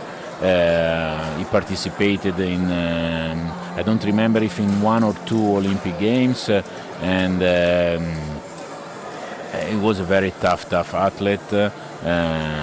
And he is the commentator, the official commentator of the Italian national television and the Italian fencing federation. So he's doing more sports but only fencing. Yeah. No, but he's dedicated to fencing. So for the Italian national TV, he's always on TV commenting the fencing matches at the Olympic Games, at the World Cup competitions, the Italian Championship. All right. So yeah, So you know that I'm so happy because I stole the interview of Stefano? Mogos. Mogos. Just before him. He wanted to interview her, and I said, "Hey, come on, give me the priority," and I managed to get the point. Wow. So against such a big athlete, I'm so happy. But you know, you are successful. No, but I'm not at home, so and I didn't know what Stefano did. How many Paralympic Games did you attend? As a fencer. Because you took part also in other sports? Yeah, in ski alpino, in alpine skiing. But yeah, if we concentrate on fencing, I took part at 4 Paralympic Games: Atlanta, Sydney, Athens, and Beijing. Wow! And did you succeed over there? Yeah, pretty much. I would have liked to succeed in the very last one in Beijing. That was not the case. But at my very first Paralympics with the French team, we did a gold medal in saber by team. So that was a good launch for my 15 years or 20 years career in wheelchair fencing. But it seems we can say that you are a very good champion. Well, I was. Look, it's white here. Yes, come on. There is always a time for everybody, no? Yeah, for sure. And it's important to stop at the top. When we can, of course. I would have liked to get a last medal before stopping. But yeah, we have to give time to some champions. And now this is the time for the final of men's saber category B. One left-handed on your left-hand side, Chichipat Charwenta against Adrian Castro, number 1, right-handed from Poland. He has won almost everything. I can tell you because you didn't see it, but Adrian Castro made, in English you say a masterclass in semi-final. He was fast, sharp, efficient, like a Chinese wall in defense, and Gianmarco Paolucci was not able to manage whatever. It was a 15-5 or 6 victory for Adrian Castro, so I wish he will keep in this same momentum, and you will for sure appreciate a very great Class B maestro in saber. Well, in a sabre match, for sure many of the people that are, let's say, watching at this match knows it, but it's important to remind it for those who are new. It's very important to decide the action before the alley. Sabre is very fast. If you think too much, well, you are touched. In epee is different. You don't need, sometimes you even have to change the idea. But if you think properly the action before the alley, and you are with the right time, at the right distance, and with the right speed, you get the point.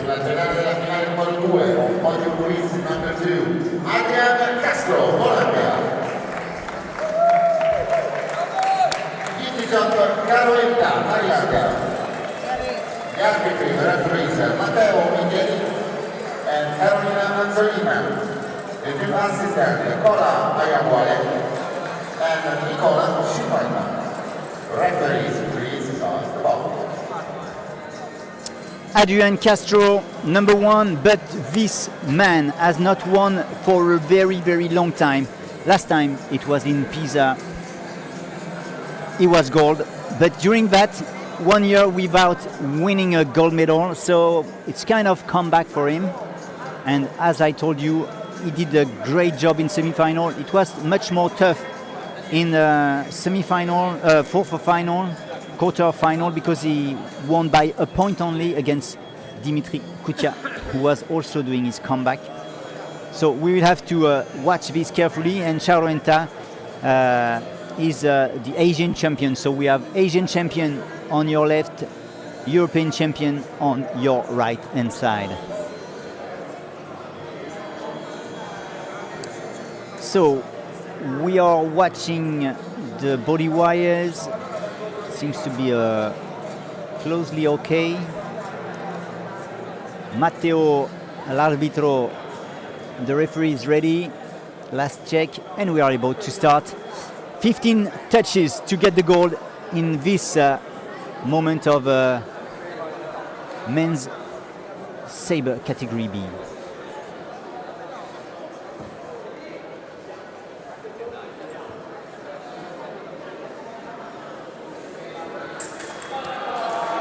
There is a blade contact, and in the end the point is for Adrian Castro. It should be a kind of prise de fer, which has gave the point. And the second one, it will be quick. Open your eyes.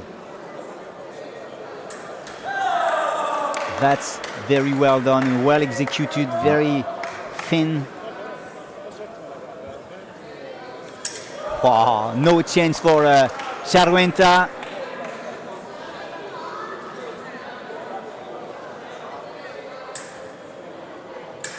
Oh, he was able to take back the blade, and I'm sure if he asked for the review, he can got it. No, he doesn't insist, but there were a second blade contact, but he doesn't need this. Look, what a champion. I feel very confident. But you can be confident when you are able to go so quick with the hand. And I just come back to what I said before about the decision before the alley. And every time he's changing. Yes, but he knows what he's doing. Yeah. What you said was absolutely right. But he's adding that on each different touches, he's able to have a different strategy. Yeah. And keep the doubt and always. This is the demonstration that he is a champion. He tried a second intention here. It didn't exist. Well, I think it will be a yellow card for Adrian Castro. His first card. Nothing wrong for the moment. Oh, what a strong parade. And then the riposte. No, this is not the break. One more touch to go. Adrian. Wow. And what Marek Niewkowski will say to his world-class champion, because it's so clean. Yeah. Well, generally speaking, it's not easy to find such a clean, such clean actions. I mean, very simple and very efficient.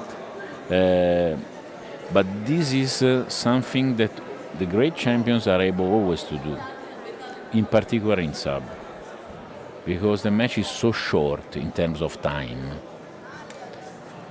But that efficiency is one of the skills you must have. Yes, but he's taking risks. Yeah. When he's trying a second intention, sometimes he's closing a door and opening all the rest of the body as a target. And with someone who is moving a lot, you can get touched easily. But for the moment, what a clean final. 8-2. Mi Painha, big problem for Charwenta. You have to react now immediately. You have 3 minutes to go. Oh, who took the blade? And one more time, the decision is easy to do. It's for Adrian Castro. No, this will be a red card. 1 point. He's always on the edge. Always so close to the penalty.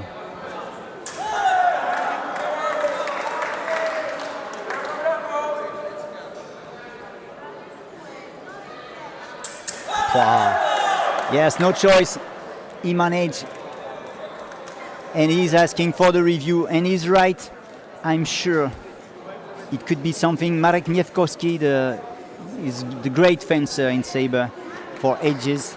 For the Polish team, asked for the review. So let's have a look. So they are doing almost the same. Yeah, no, it's not so easy. I was more confident before in the real time. Now, when I see the replay, I'm not that confident. But maybe it's small. And this is it. The point is given to Adrian Castro. Your sabre eye. Yes, it's still okay. It's still very good. And look at that, no choice here for Charwenta. It goes too quick. Wow. Alla Patarda, another one. What a great fencer he is here on your right hand side. No, this won't work, no choice. I'm sorry, you will not have the point, Adrian. He's in fact saying that the riposte was in 2 times, but I don't believe it can't work. It's confirmed. But what a huge score, 13-4. Ah, no, not like this, please. Not with a red card. Dawaj, let's go, Charwenta. Dziękuję bardzo, Adrian Castro, for this masterclass. You are the winner, back again in Pisa, gold medalist in men's saber, category B. Did you appreciate that? Well, I would say a match without competition. In this match we saw really how to manage a very good sabre match. A very good one. Let's have a look at the results. Adrian Castro, gold medalist. Chichipa Charwenta, silver medalist. Amelio Castro, bronze with Gianmarco Paolucci. Laurent Vadon from France is 5th. In 6th position from Italy, Andrea Jacquier. 7th from Great Britain, Dimitri Kutia. 8th from Germany, the comeback of Dimitri Zhrut. 9th, the Ukrainian Dmitro Zerozenko. And number 10 from Brazil, Vanderson Luis Chavez. I will try to get the interview of the winner. And please stay with us. We will comment together the women's final in women's foil category A. Okay, see you later.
Can you take a seat?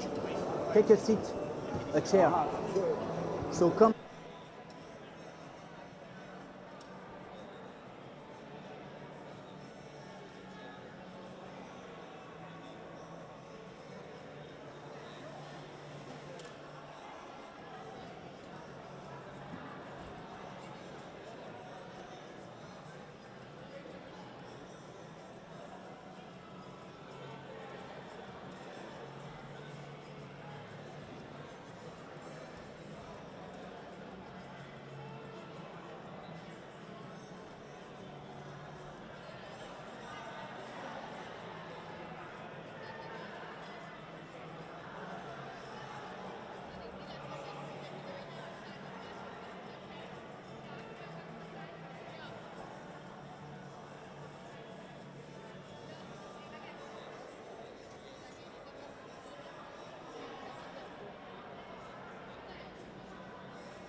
one, it was in Pisa, but I'm really impressed. You know, I love saber. What you did is absolutely amazing. What is your feeling now? No dziękuję bardzo. Tak, jestem zadowolony, zwłaszcza z tych dwóch ostatnich walk, bo faktycznie wszystko mi wchodziło. Thank you for your comment. I'm really glad of my last bouts, especially two last bouts. All actions I planned, I did correct, and it was good done, well done. When we see you, it seems to be easy, but we have to know that against Dimitri Kutia, it was not that easy. You worked very hard to be still here and to be gold medalist. Tak, Dimitri zrobił dobrą walkę, wymyślił taką ciekawą rzecz i na pewno przygotuje się na następne zawody, żeby zawalczyć z nim lepiej i już tak jak ja będę chciał, a nie on. No niemniej jednak gratulacje dla niego, bo zaskoczył mnie bardzo pozytywnie i to była na pewno najtrudniejsza walka w całym turnieju. Dmitry did very good bout and he prepared some action which a little surprised me. But I will prepare for next meeting, for next bout, and I hope will be a little easier. But really tell Dmitry fenced very well. It was good, great bout, and it is pleasure to win with the fencer like he is. Trafiony, zatopiony, you did it good. Dziękuję bardzo for this masterclass and good luck for next. Powodzenia też. Thank you everyone, and we will see now the finals in women foil category A.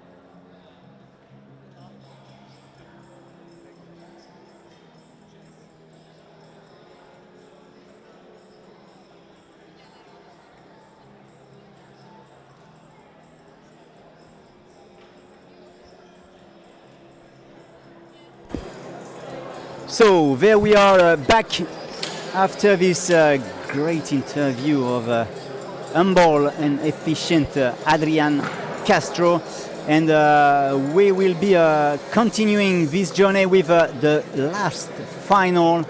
We are in women's foil category A, about to start with very interesting Lorenzo protagonist, all from the same club, all from the same country, Hungary. But let's listen to the presentation. Men's foil category A final World Cup Pisa 2026. Sulla medaglia della finale numero 1 on podium piece number 1, Anna Nadasny, Hungary, and Eva Andrea Aimasi, Hungary. The two referees, Elena Jelkovic and Gerald Schenker. The two assistants, Kola Ayanwale and Bogdan Mijatovic. Referees, please start the ball. Referees, please start the match. Yerun ladies, let's go. And this will be quiet because you know it, no Lorenzo. Coaches. Sorry? No coaches That's following. exactly the point I was going to tell you. In this case, there are no coaches, so it's more quiet. But the intensity might still be here between these two teammates. They are very used to fight each other. It's a generation match here. 20 years old from Nadasdy, almost 40 for Eva Andrea. Big distance between the two. It will be a long discussion for sure. And if we look behind this season, Nadasdi won easily against Ashmasi, but it was in the World Championships in saber in quarter of final. So this is really different now. But the young generation is doing good, and here with this prise de fer, it works. This is a 2-0 now for Nadasdi.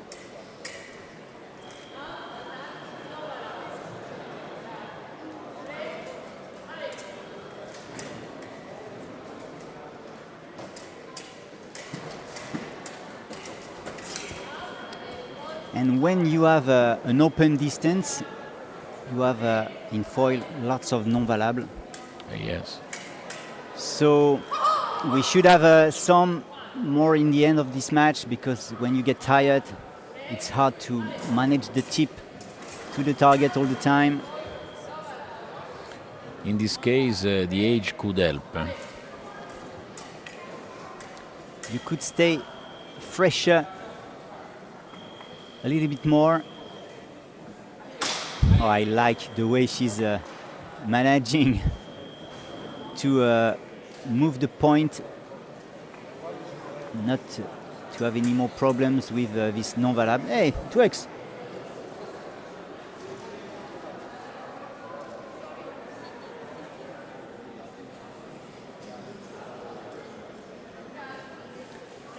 You have to hide all your body with your clothes, socks included. And this is for security, and we like to be beautiful in fencing. No, I think we will have to change something. What would you say, Lorenzo? Yeah. The weapon, the body wire? Most probably is the weapon. Let's see. Even if she changed the weapon, we will have to control that. Because normally It's not the body if wire. it is the wire, normally the problem stays more. While with the point you can adjust a bit. And for the moment, seems to be okay. 3-0 for Nadasdi. Pushing well and long enough to get the point.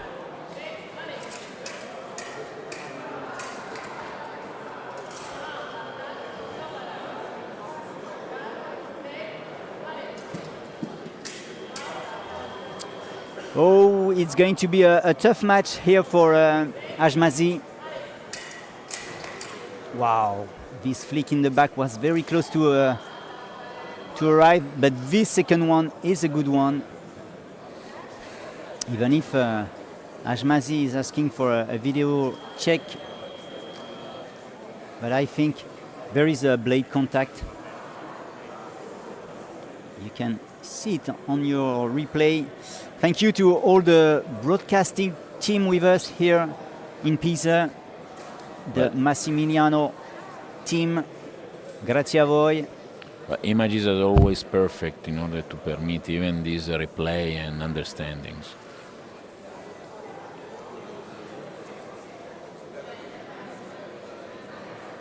There we are.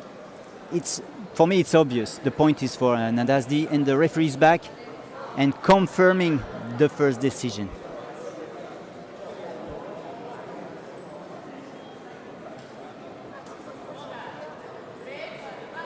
(6-0). Wow, what a final! It's a shame sometimes when the score is so big.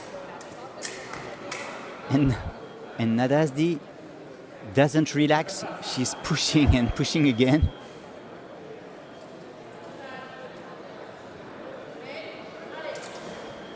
You know, it reminds me something, Lorenzo. My very first final in World Cup. It was in Italy. Yes, it was not in Pisa. It was in Lonato. Lonato, near Brescia. And I was against a French and one of my mentor. I was always trying to look at him do and preparing always on him big events. And he was coming to me saying, "Oh, you know, I'm tired. I feel sick, but I in my idea, I said, okay, you tell me this. For me to be cooler, so I didn't listen to him, and I go like Nadasdi till the end, and I won 15-2. Wow. But I was always sure that he was joking with me and always being ready to take the change goal. him. Yes. I was too scared, so I carried on this same way, and wow, that was 15-2. But here we can see that Nadasdi has reduced a little bit the speed, giving the opportunity to Ajmazi to come back at the score.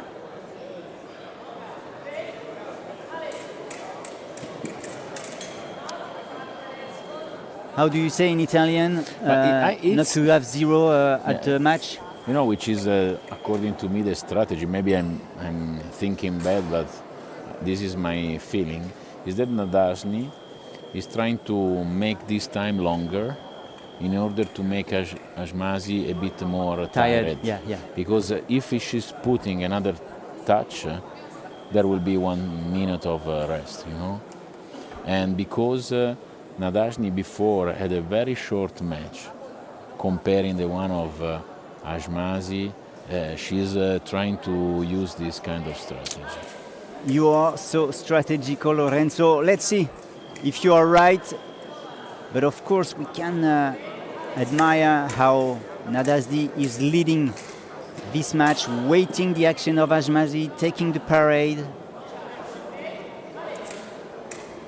That's very nice.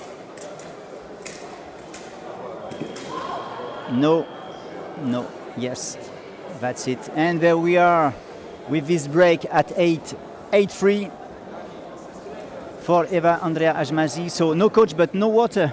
No, nothing. Nothing. Cyril, may I try to make an invitation for you?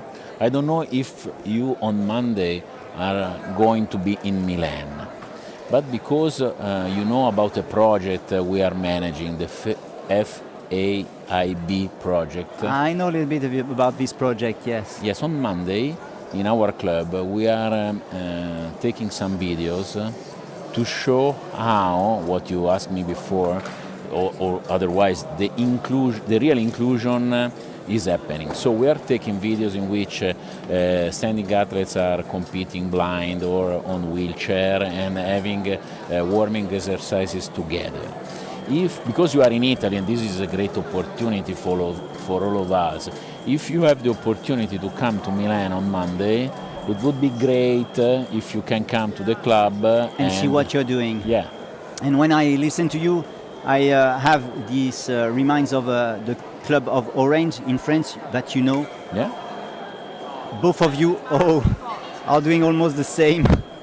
Very great inclusion, fully inclusion, and showing to all the standing fences that you can add some of the trainings of the others in your proper training to get a better human and a better fencer. In Orange they are doing an amazing job. I saw their work on the internet, and honestly is one of the club in Europe, at least because I know much more the situation in Europe, that is working on this in this direction, as we are doing, as our project has the aim to enlarge as much as possible. Lorenzo, while we were talking about important things, there were a kind of great moment of fair play. Nadasdi has broken her weapon trying to fix the shape. She has no more. She didn't have any more, and Ajmazi gave one of her.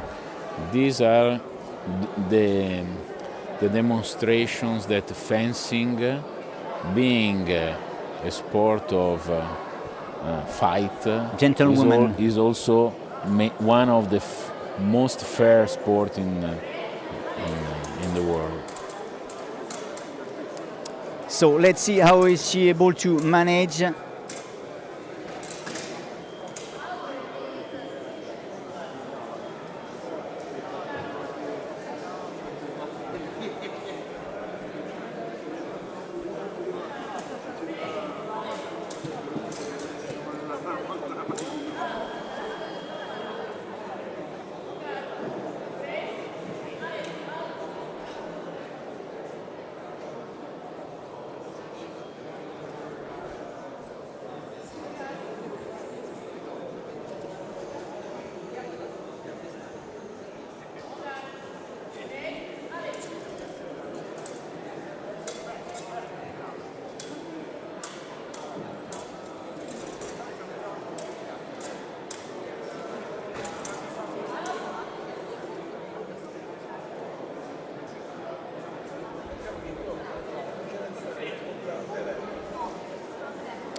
Red card, point for Nadasdi, 9-4.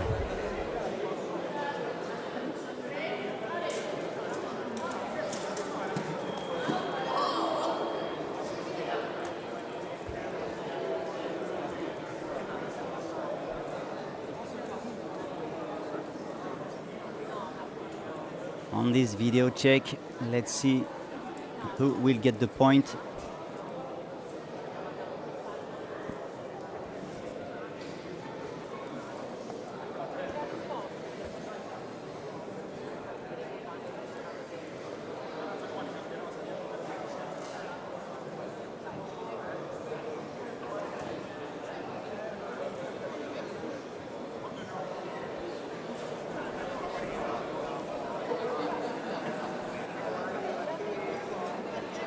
And the decision now, point for Ajmazi,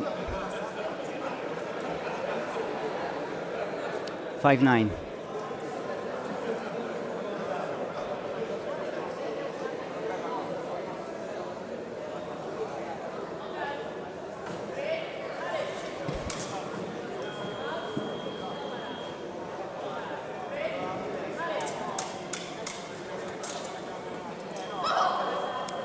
Ajmazi a little bit stressed here, not able to manage the precision of Nadasdi. This small break can change finally the match in one direction, I think.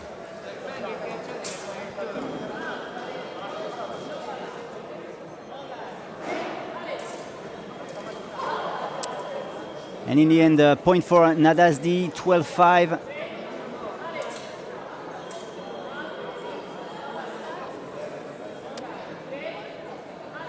Well, to talk about fencing, we have a small comeback from Ajmazi, but it's a bit too late. Everything is possible, but quite difficult. Yeah, because Nadasdi is moving more quicker and with a longer reach, and we can see it here. It seems to be easy for her. 13-6.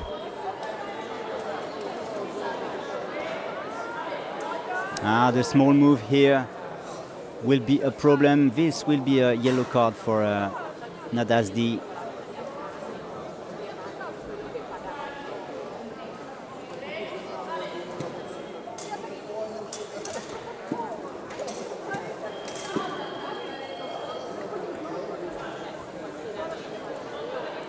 Ajmazi is resisting, but she's so close now.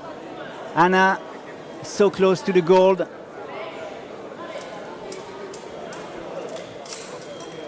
Oh, this riposte was almost a victory.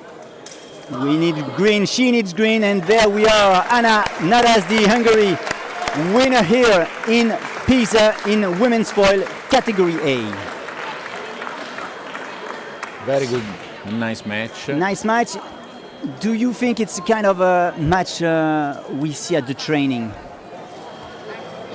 Well, they know each other for sure a lot, so it's even hard for them to understand which is the best way. And then any of us in the same team has someone that maybe is also more difficult to be defeated. So we don't know what is going on in their trainings. But for sure, along this match, we understood that today, at least, Nadasdi was for sure much more efficient than Ajmazi, and we understood that both of us knows each other very well. They know very well, but the leader is one more time Nadasdi. She won last time. Gold medalist here, Ajmazi, silver medal. Natalia Morkovic, Ukraine, bronze medal. Yu Chuiye, Hong Kong, bronze medal too. Judith Rodriguez Menendez from Spain is reaching the 5th place. Nino Tibilashvili from Georgia is 6th. Sofia Garnero, Italy, 7th. Yo Kyung-kwon is 8th from Korea. And we have 2 9th position with Lori Trigilia, Italy, and Gemma Collis, Great Britain. Please stay with us. We will have the prize giving ceremony, but before that, the interview of the winner. And tomorrow we'll meet for men's epee and women's saber. Lorenzo, grazie mille. Grazie mille, It was a Cyril. pleasure Thank you to very have you. much. Always a pleasure staying with you. Yes. And Bye see bye. you now for the interview of Anna Nadasdi.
And now we are here with Anna Nadasdi, winner once again. I should say you are now the women fencer in foil. You won in Nakhon Ratchasima and you won one more time here.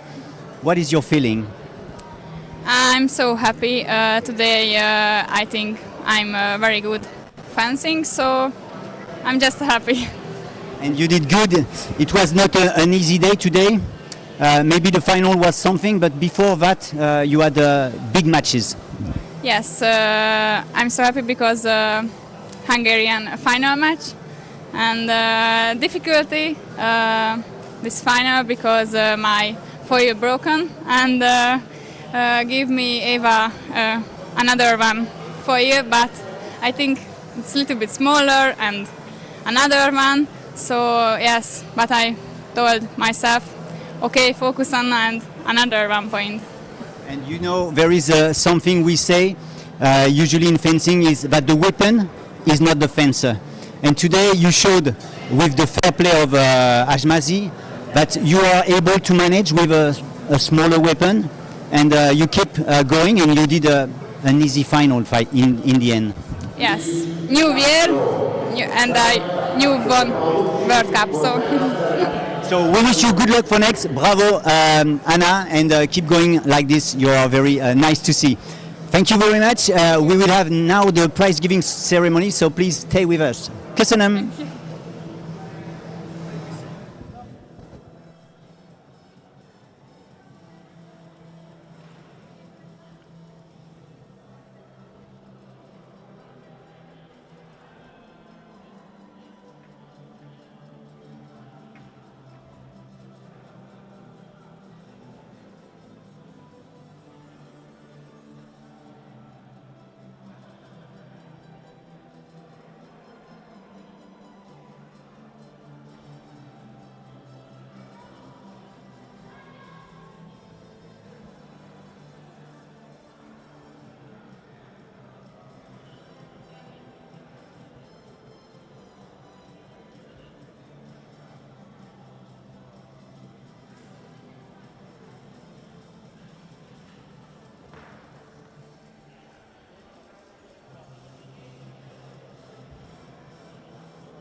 posso avvicinare, perché c'è Daniele che mi dice.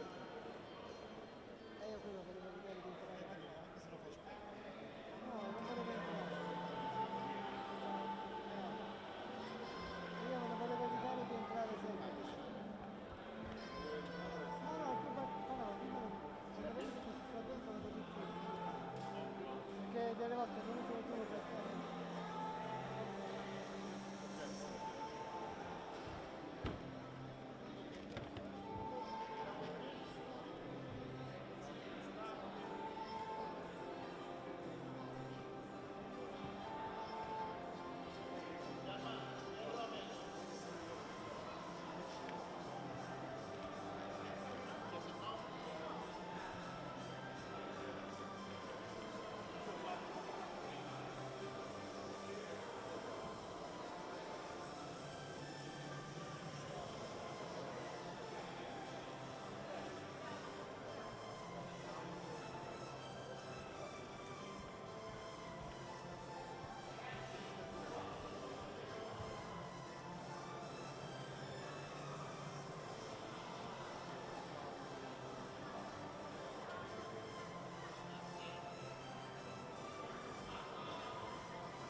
Signore e signori, accogliamo con un applauso la cerimonia di premiazione della scuola maschile categoria B della Coppa del Mondo di Pisa 2026. Ladies and gentlemen, please welcome with round of applause the medal ceremony of men's saber category B World Cup Pisa 2026.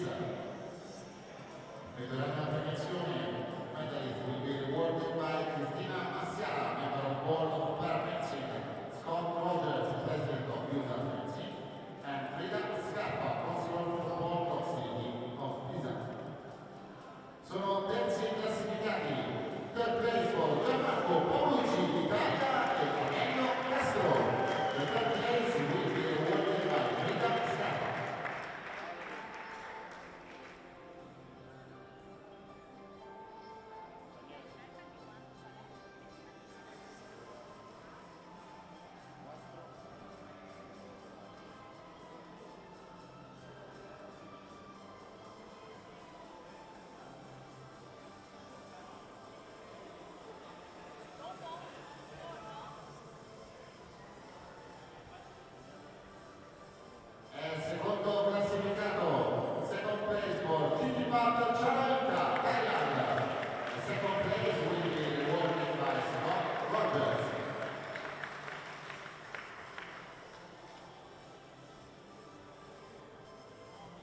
Second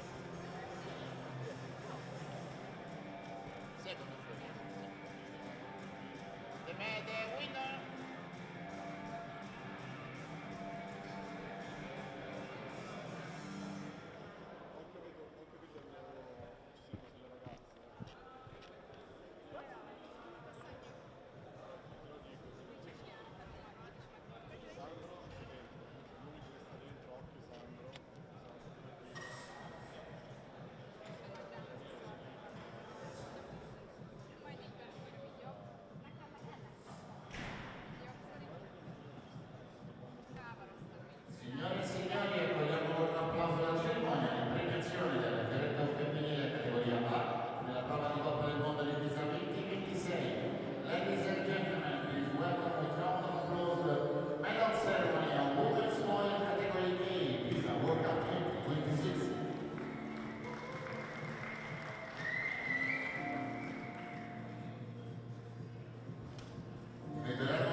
un'intervista però di quella stessa intervista che ho fatto 3 volte il set top per la terza, per la terza.